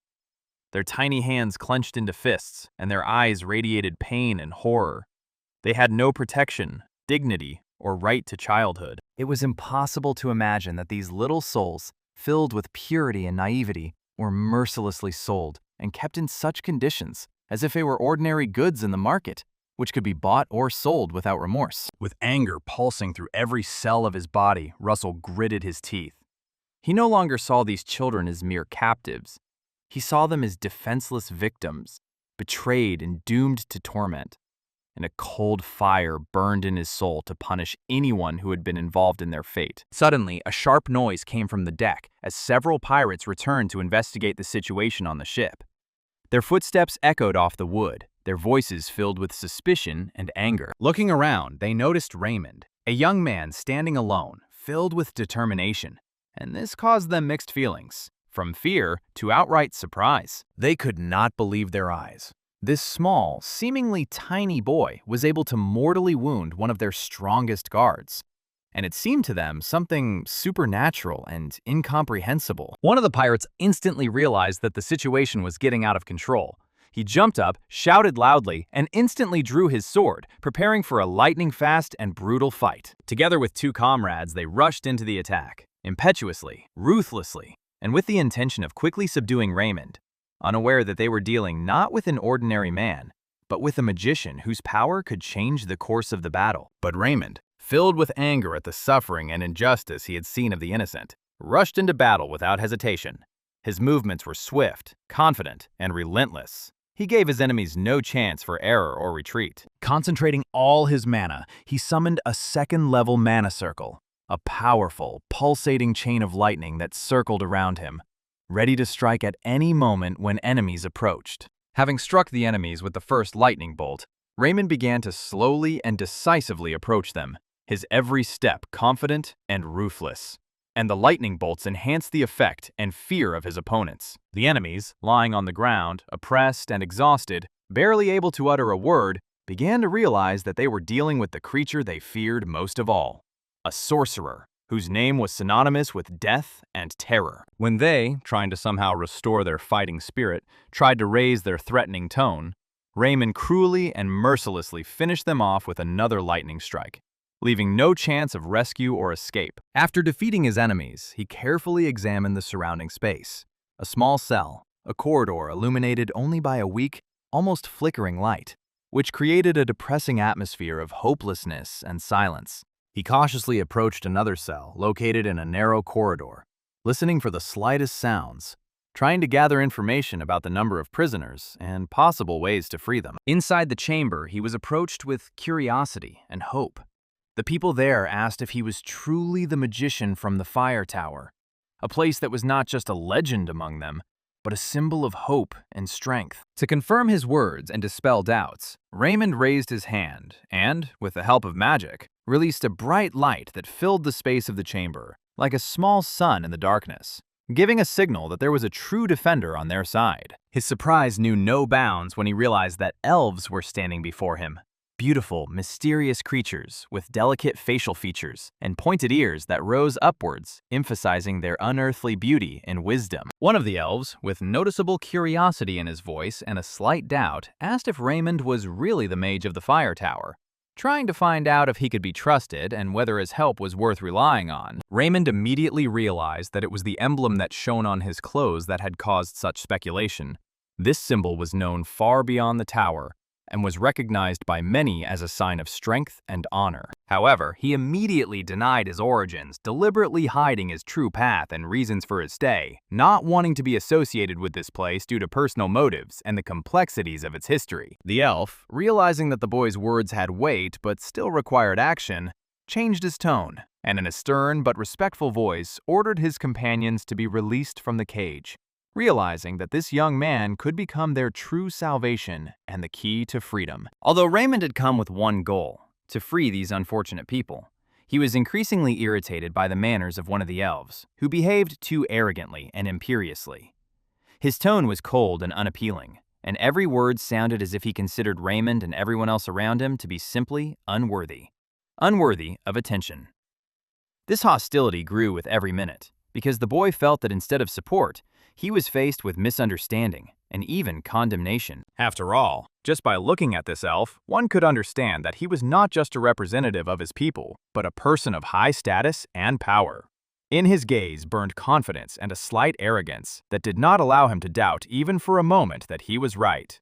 This caused Raymond quite natural doubts about whether they would be able to find a common language in the future, whether their relationship would not become a constant source of conflicts and misunderstandings. Suddenly, one of the elves, standing a little behind, abruptly interrupted the conversation.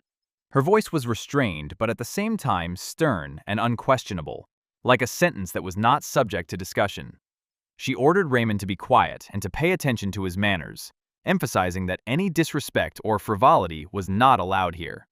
Her words sounded as if she was in complete control of the situation, and she was not going to tolerate any signs of disobedience or defiance. This sudden harsh tone surprised everyone present. After all, this elf always seemed reserved, polite, and wise. But then, suddenly she seemed to change her face. She became stern, even a little threatening, as if she had turned into an unwavering guardian of order and justice. Raising her head and looking straight into Raymond's eyes with ineffable confidence, she firmly declared that the boy was no ordinary human being, but a being far greater and more complex than anyone could possibly imagine. She explained this by saying that the mana flowing from it was of incredible purity and shone with a bright light, similar to warm, radiant sunlight.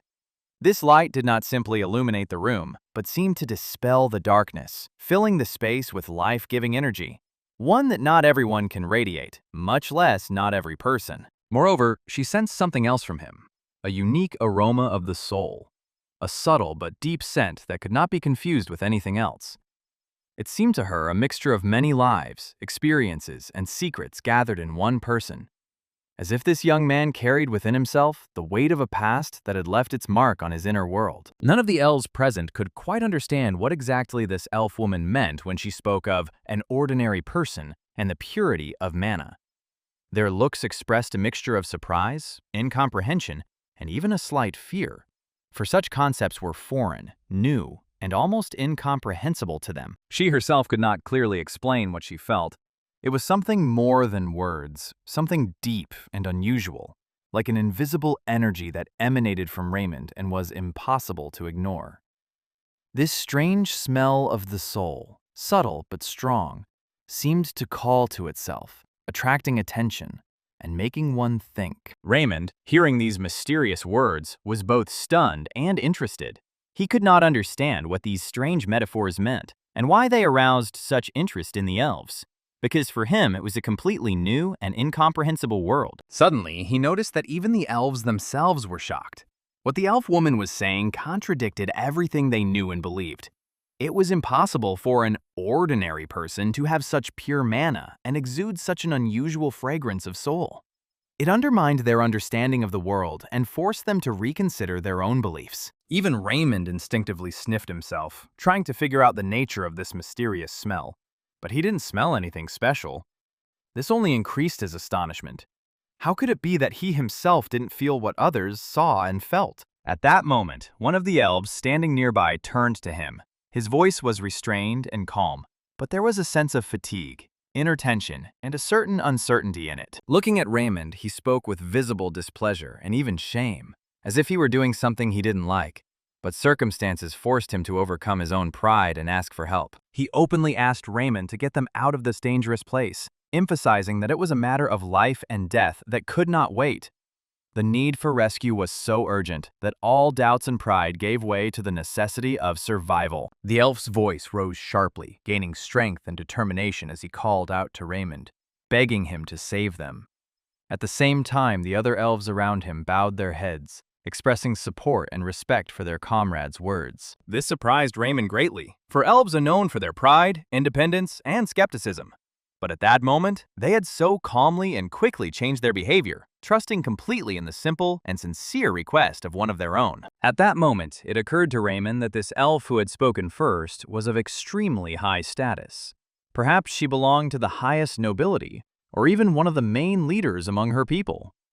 Her confidence and authority were obvious and undeniable. Gathering all his magical energy, Raymond directed it at the cage lock and began to slowly but steadily melt the metal. Gradually, the iron began to heat up, turn red, and deform until it finally became soft and pliable. The head elf, who had been closely watching Raymond's actions, asked with interest and some anxiety whether he had managed to defeat all the pirates and their main leader, hinting at the dangers that had awaited him earlier. Raymond blinked in surprise at the word boss, for the concept was new and unfamiliar to him. He had no idea what the term meant or what role this mysterious figure played in all of this. She began to explain that the leaders in question were no ordinary pirates or guards. Their strength and power far surpassed anything her own people had ever faced.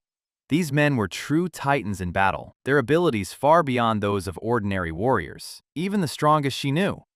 Their reputation on the seas was legendary, their cruelty boundless. She added that even the most hardy and experienced warriors of her people, who had spent years honing the arts of magic and combat, could not match these leaders. Their power was on a completely different level, fast, unprecedented, and ruthless. That was why this ship and its crew caused her such deep wariness and even fear. While they were discussing this disturbing information, another elf unexpectedly entered the room. His appearance was unexpected, but he immediately showed interest in what was happening inside. His steps were quiet and confident, and the sly smile that appeared on his face added to his mystery. Hearing voices and noise in one of the rooms, he immediately headed there, as if sensing that an important event was taking place there. His intuition told him that this meeting would have significant consequences. Meanwhile, a real battle was unfolding on the deck of the ship. People screamed in pain and fear, their voices were full of despair, but at the same time, a desperate call to fight sounded. Fire, blades, magic, everything mixed in a chaotic dance of death. Yet amidst all this chaos and panic, one of the captains remained remarkably calm and focused. His gaze was piercing and cold, as if he saw something more behind it all. As if some invisible thread kept him in the center of events and gave him constant control over the situation. His armor was more than just armor. It glowed in the darkness with a cold, almost icy blue glow. This glow suggested that he was charged with some powerful energy that made him almost invincible. He looked like a warrior, created not just for battle, but to be the embodiment of death on the battlefield. Suddenly, he took to the air in a high leap like lightning, and in a matter of moments, he had swiftly destroyed most of the fiery warriors who had tried to stop him.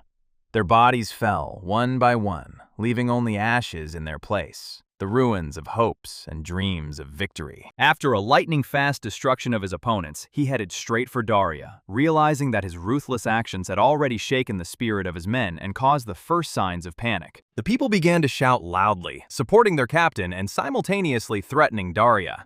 Their voices sounded like a raging storm, trying to protect their leader with all their might, words and weapons. However, Daria perceived this only as a light, ironic spectacle. She watched this game of power, fear, and demonstration of strength with a smile, knowing that all these screams and threats were only superficial masks, hiding much deeper and more complex feelings. Suddenly, like an arrow, Daria jumped from a height and landed firmly on the deck.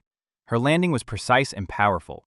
It left no doubt about her determination and steadfastness. Every step she took was filled with an irresistible confidence and power, as if the very earth beneath her feet obeyed her will. She was the living embodiment of strength and power. Everyone present felt a magical aura emanating from her. Her energy made hearts beat faster and minds hold their breath, as if before an important and terrifying event. She stood firmly before the captain, her gaze unwavering, filled with a power that seemed to decide the fate of this moment. The captain immediately noticed how she was closing the distance between them with each step. He could feel the tension she was creating and knew that danger was approaching. From the looks and shouts of those around her, Daria quickly realized that this man was the highest authority on the ship, and that he would not allow himself to be frivolous with her. He introduced himself as Don Cook, the captain of this ship, a man with a stern expression and a cold, piercing gaze that seemed to pierce the very heart. Daria instantly noticed that he was surrounded by an armored aura, a magical protective field that made him nearly invincible in battle. It shimmered with a cold light, like a mirror reflecting any attack. She thought he might have once been a knight. Only such men possessed such strength and abilities. But at the same time, she wondered what he was doing among pirates, for it contradicted her entire idea of honor and valor. Don Cook responded to her thoughts with a loud laugh, explaining that he had not become a pirate of his own free will. Knightly honor, he said, could not feed anyone, did not protect against taxes and the necessities of life. He told of his brothers, the Cook brothers, cruel and ruthless, making more money from the slave trade than any knight could have imagined. It was a harsh and profitable business, and he was a part of it. The words about the brothers made Daria feel anxious and wary. Her intuition told her that these people were much more complex than they seemed at first glance. They were full of dark secrets and dangers. Don, unable to bear the pause, suddenly rushed into the attack. His movement was lightning fast, precise, and ruthless. He sought to destroy Daria with a single blow. His blow flew with lightning speed, like a warrior who wants to wipe his opponent off the face of the earth. But Daria, demonstrating incredible agility and skill, easily dodged the attack. She moved like a shadow, invisible and at the same time deadly dangerous, not giving the enemy a single chance for a mistake. Her speed was simply amazing. She moved so lightning fast that it seems as if time around her slowed down, and she herself possessed an invincible force that could overcome any obstacles. Her every movement was like a gust of wind, instant and elusive, forcing her enemies to only watch in confusion as she instantly disappeared and reappeared, like a shadow that was always one step ahead. This incredible speed amazed not only her enemies, but also all witnesses of the battle, causing admiration and at the same time, anxiety. The impact she delivered was incredibly powerful and devastating. So much so that its energy pierced the thick deck, leaving cracks in its wake and opening a path through the solid material. This force, like a thunderbolt, tore through wood and metal as if there was nothing that could contain it. The sounds of the breaking wood and the crackling that spread around filled the air with a sense of imminent disaster, making everyone aware that they were witnessing something extraordinary and dangerous. Raymond, turning his head, could not hide his surprise when he heard the characteristic sound of breaking wood. The deck began to crack, and this unexpected crack made him think about the strength of his opponent. His eyes widened, because this sound was a sign that his opponent possessed extraordinary strength and had no intention of giving up or yielding. He felt the tension and danger of the moment envelop everything around him, preparing him for the further, even more fierce confrontation. But almost immediately, another explosion erupted nearby, even louder and more unexpected, like a raging thunderstorm suddenly breaking out in the midst of a calm battle. This explosion swept through the ship, shattering the calm and forcing everyone to look in the direction of the epicenter of destruction. The air was filled with the smell of burning and gunpowder, creating an atmosphere of chaos that instantly engulfed everything around, leaving only fear and uncertainty. The explosion instantly filled the room with a thick white fog that, like living smoke engulfed everything around it, creating a dense and mysterious atmosphere. Visibility dropped to a minimum, and every step and sound seemed threatening in this impenetrable veil. This fog not only hid reality, but also instilled a sense of isolation and hopelessness, making even the bravest feel confused and vulnerable. Thanks to his own strength and concentration, Raymond managed not only to save himself from danger, but also to protect those who stood nearby. But he still could not understand what was happening and how to overcome this chaos. His mind worked sharply. He tried to assess the situation, not letting panic penetrate his heart, at the same time directing his magical energy to create a protective barrier around himself and his comrades. Every second was precious, and he understood that a mistake could be very expensive. Looking down, he saw that beneath his feet lay long, gleaming spears, silent witnesses to the recent battle, ready to plunge into the fray again. They lay motionless, but their cold shine and pointed ends were silent reminders of the danger that still surrounded them, and that at any moment, a new outbreak of violence and struggle might begin. The man who had caused the explosion could not believe that Raymond had not only survived, but had been able to protect not only himself, but also the others who were hiding behind him. It was a real shock to him. He looked at the young man with a mixture of surprise and rage, realizing that he had faced an unusual and dangerous opponent, who not only possessed strength, but also had stability and calmness in the most critical situations.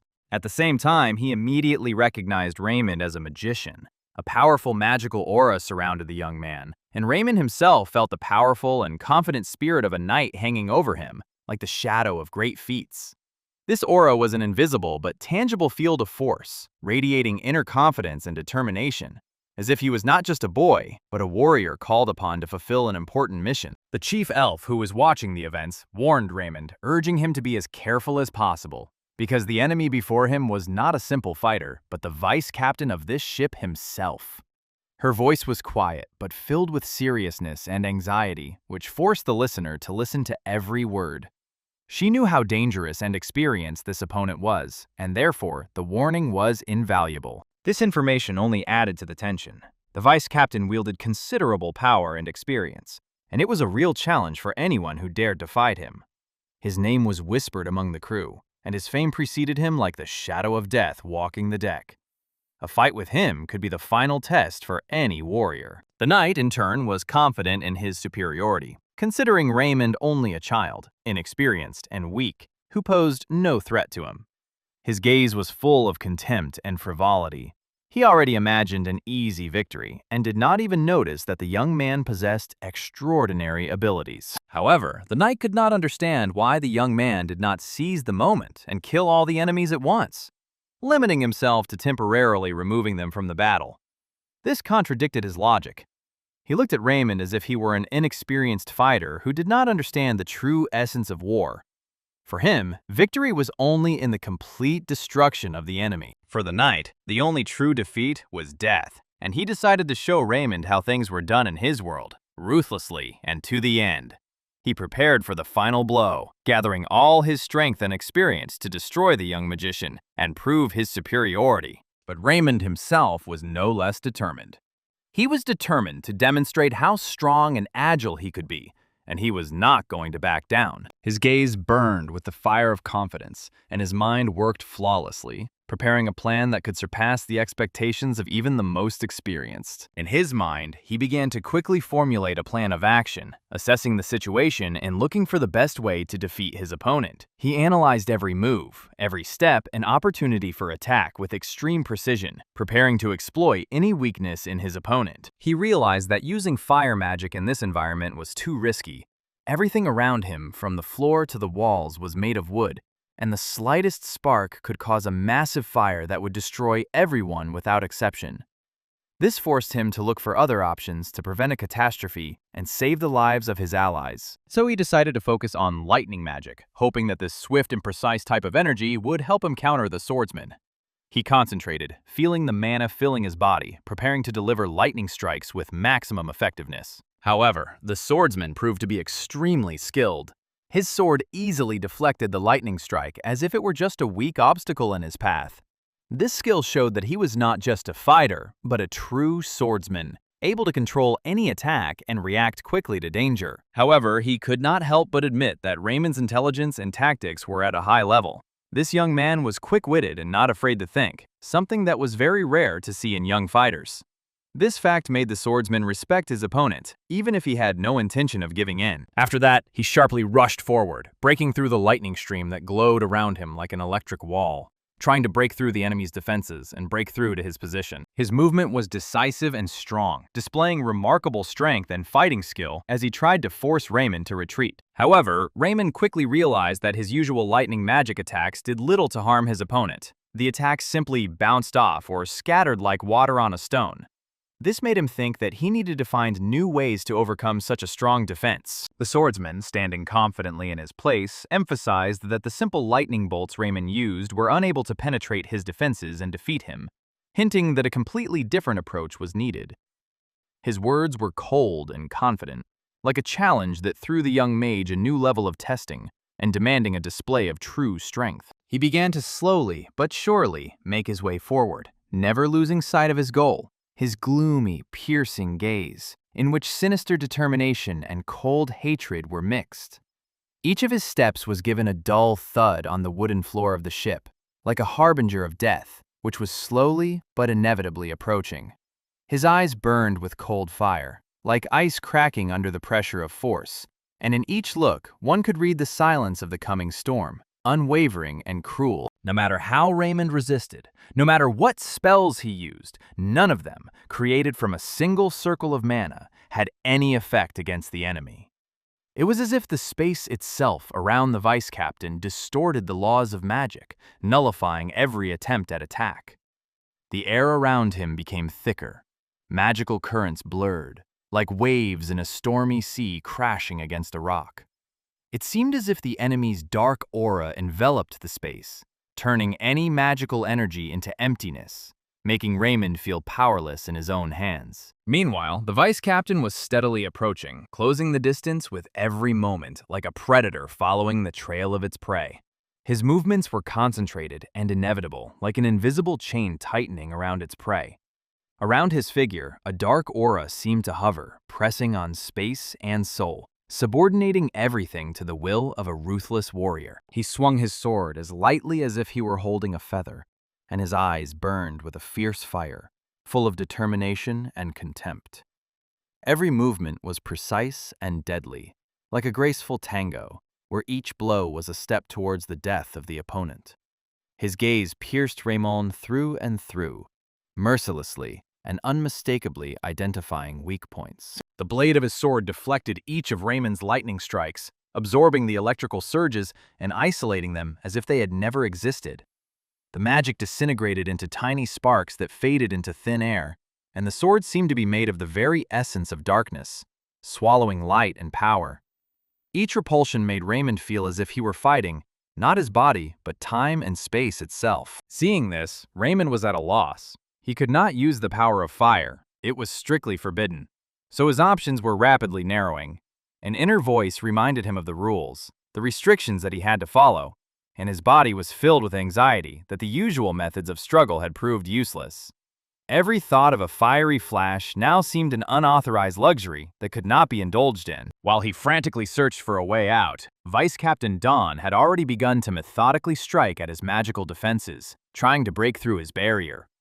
Each blow was a dull thud that echoed throughout the ship, and the power invested in the blows seemed to be fueled from the dark depths of the fighter's soul. These blows were cold and deadly, like a blade of the coldest metal cutting through life. Each blow was filled with incredible power. A huge amount of mana poured into them, causing the ground beneath his feet to tremble. The air seemed saturated with vibrations that pierced the body and spirit, forcing the heart to beat faster and the mind to hold its breath in anticipation of the next blow.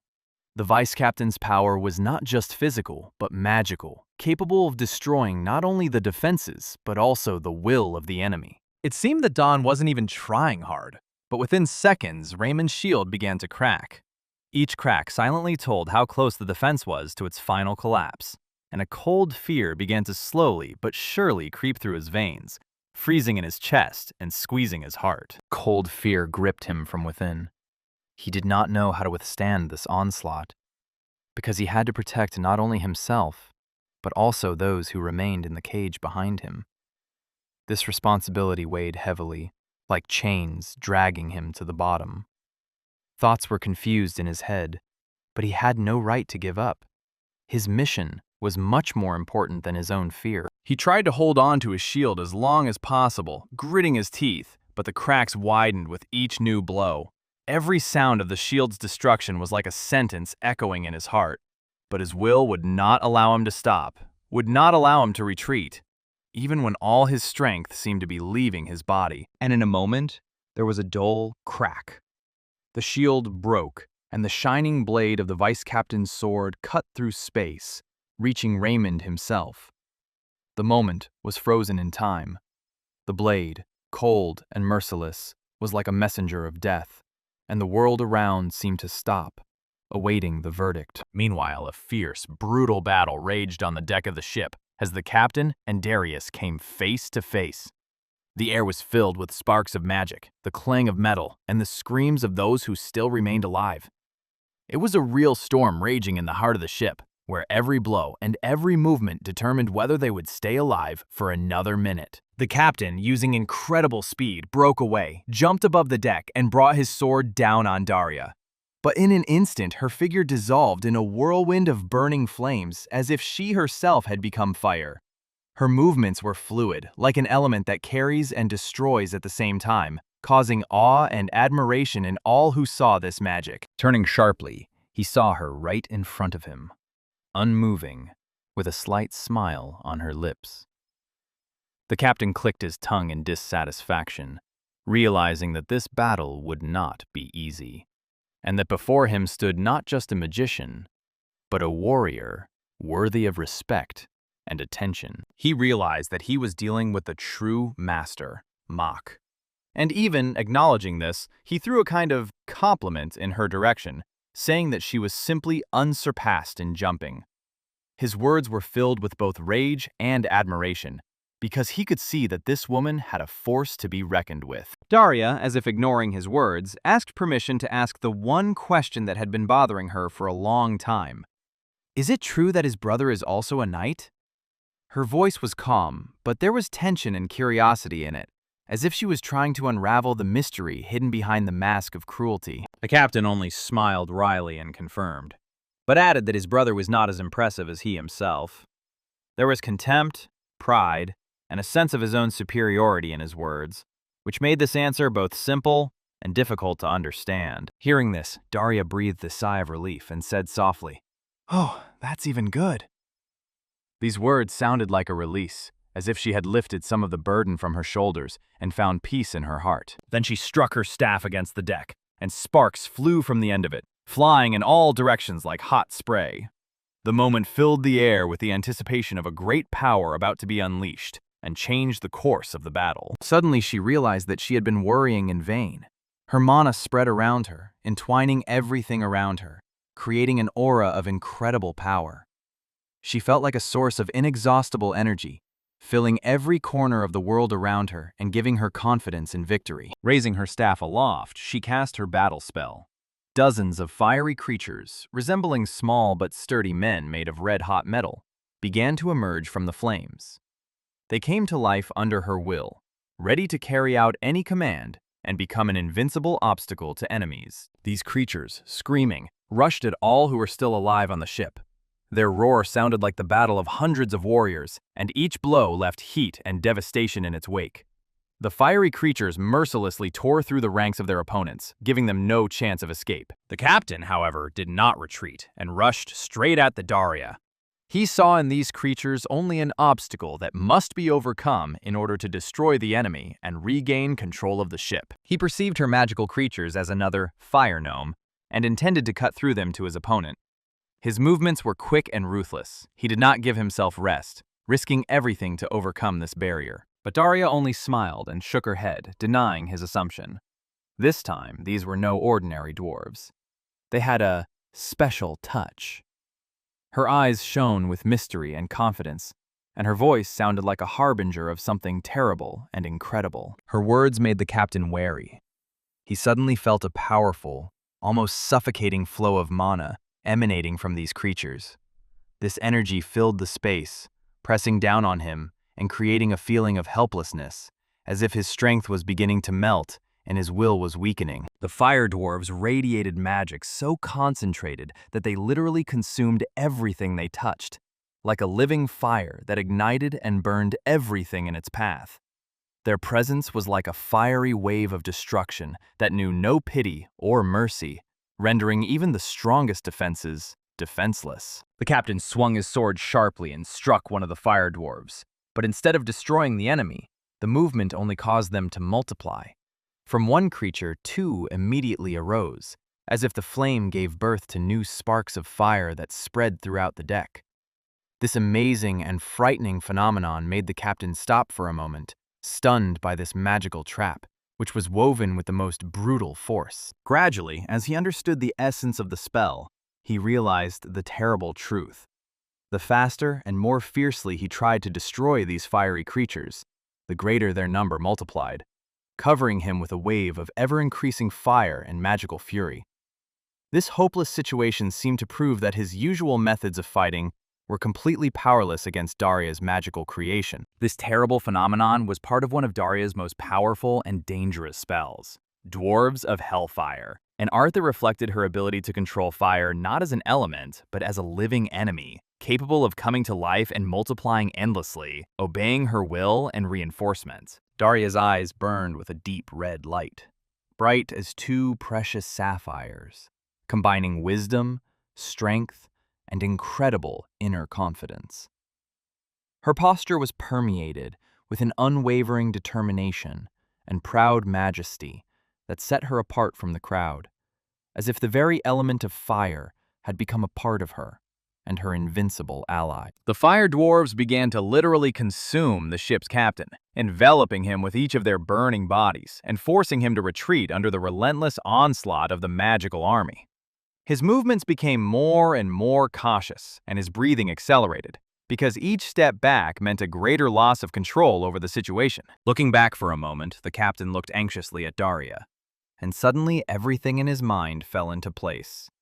Feelings of fear and respect mixed into a complex mixture, revealing to him the depth of her magical power, which he could no longer ignore. Now he knew for sure that he was not just a simple magical warrior, but a real witch from the legendary Fire Tower, a place about which terrible and majestic legends were spread.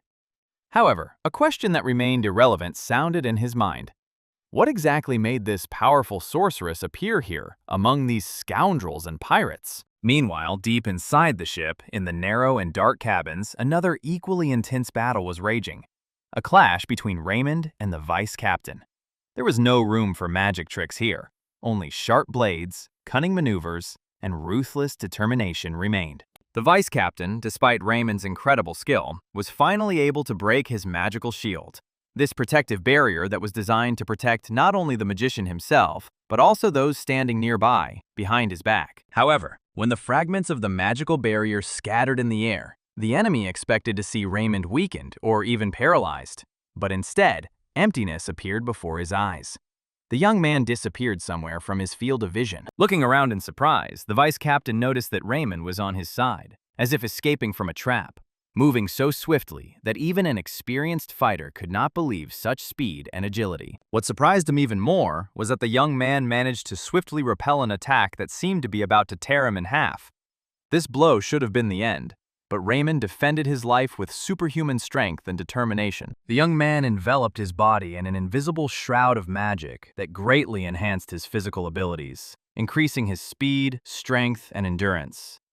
This moment made a real impression even on the battle-hardened vice captain, who felt that he was facing an opponent of a new level. However, even such efforts did not change the overall situation. Now Raymond was like a cornered rat, trapped, surrounded on all sides by the enemy, and every step could be his last. Suddenly, amidst the roar of battle, one of the elves, the chief among them, addressed Raymond.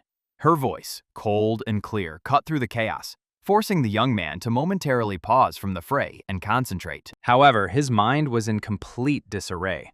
No clear decisions or strategies, only confusion and fear of the knight, whose strength seemed unwavering and invincible. Raymond had only seen such an extremely strong opponent once in his past life. Then, in harsh circumstances, He had to face a knight capable of destroying groups of enemies without any pity. Then, this knight single-handedly defeated an entire group of mercenaries, leaving them no chance, showing strength that bordered on inhuman and resilience that was impossible to break. The reason for that bloody conflict was absurdly petty. One of the mercenaries accidentally touched his shoulder, which caused an uncontrollable explosion of anger and rage. Only the accidental intervention of a human magician who sided with the mercenaries allowed them to survive.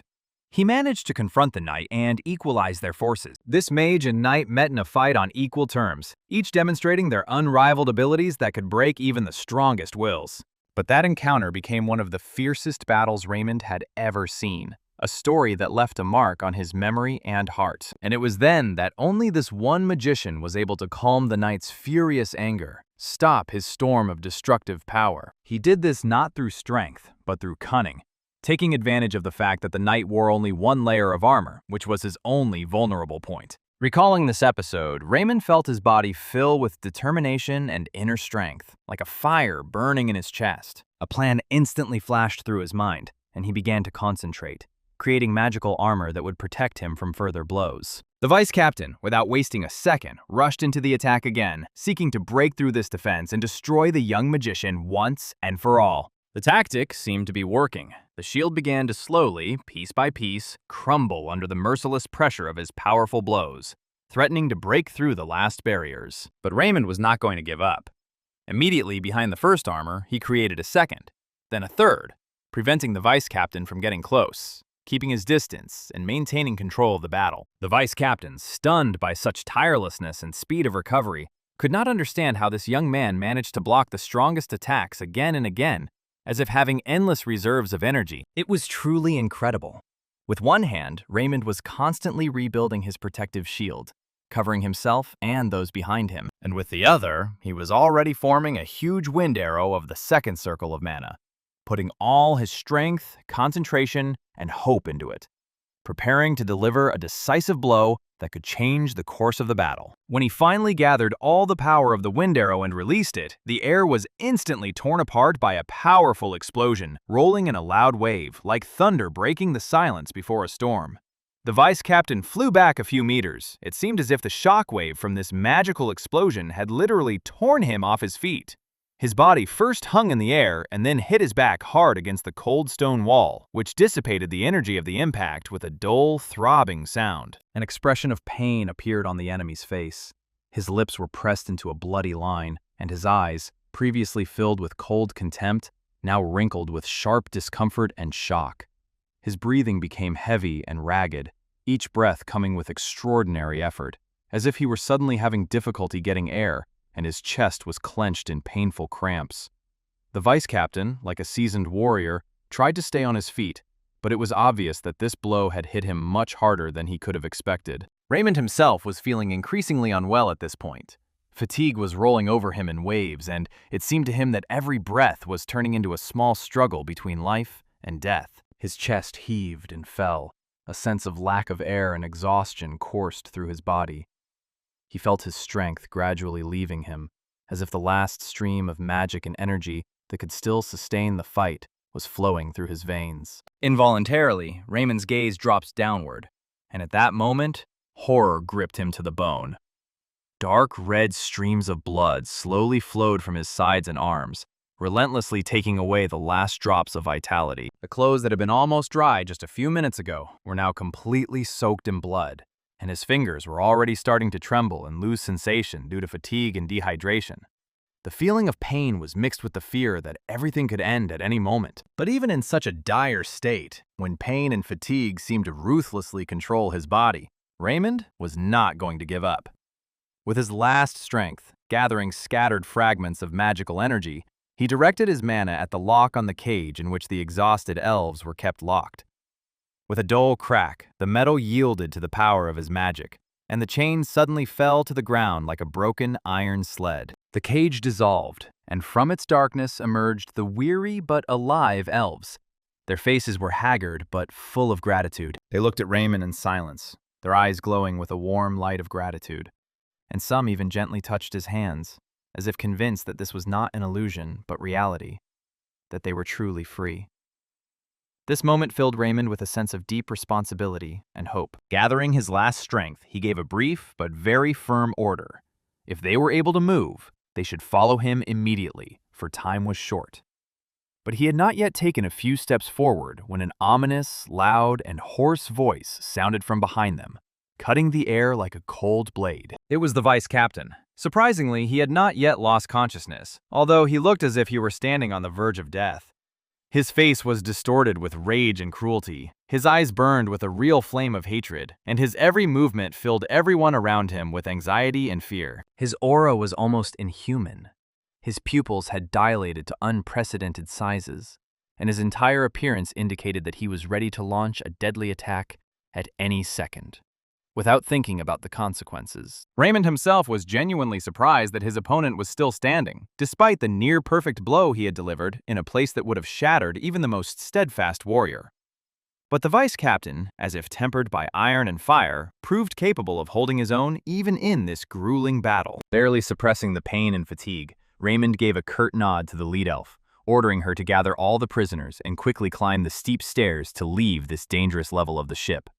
It was clear to him that their safety was now paramount. Not all the elves were happy with his order. Some looked with contempt at the captured humans, considering them an unnecessary burden and not wanting to waste their strength on their rescue. But the head elf, firm and wise without hesitation, decided to listen to Raymond's every word, trusting him implicitly. The vice captain only laughed in response. His laugh was low, hollow, and ominous, like the echo of distant thunder, and he couldn't believe that anyone would dare waste precious seconds freeing slaves, instead of focusing entirely on destroying himself. Suddenly, he lunged forward, slashing the air with his sword at a furious pace, closing the distance between himself and Raymond with an incredible, deadly determination. His movements were so swift and sure that they seemed almost predictable, as if he were the very embodiment of death. But, although exhausted to the point of exhaustion, Raymond managed to instantly form a magical shield, a glowing barrier of concentrated energy that stood between him and the vice captain, trying to protect both himself and those who remained nearby in this dangerous battle. The enemy's blade crashed into the shield with a loud crack, as if shattering fragile glass.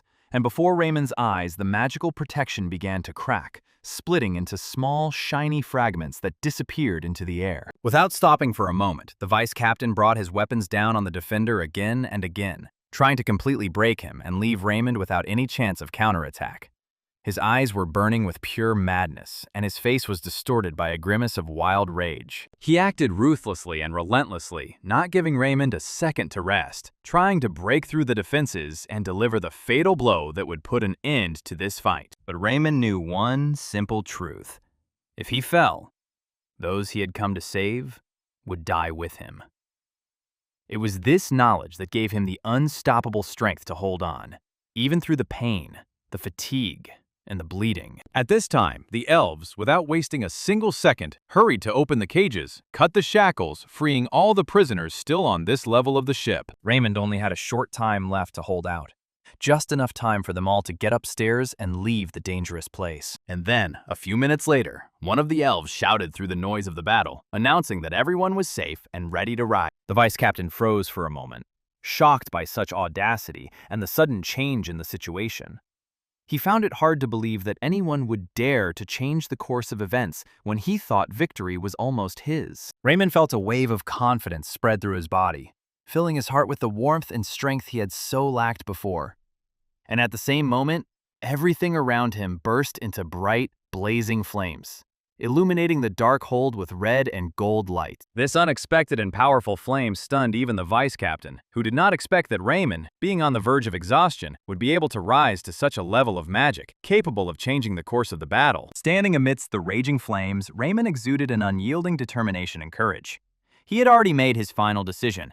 This fight would end here and now, and he would destroy the vice captain, no matter the cost.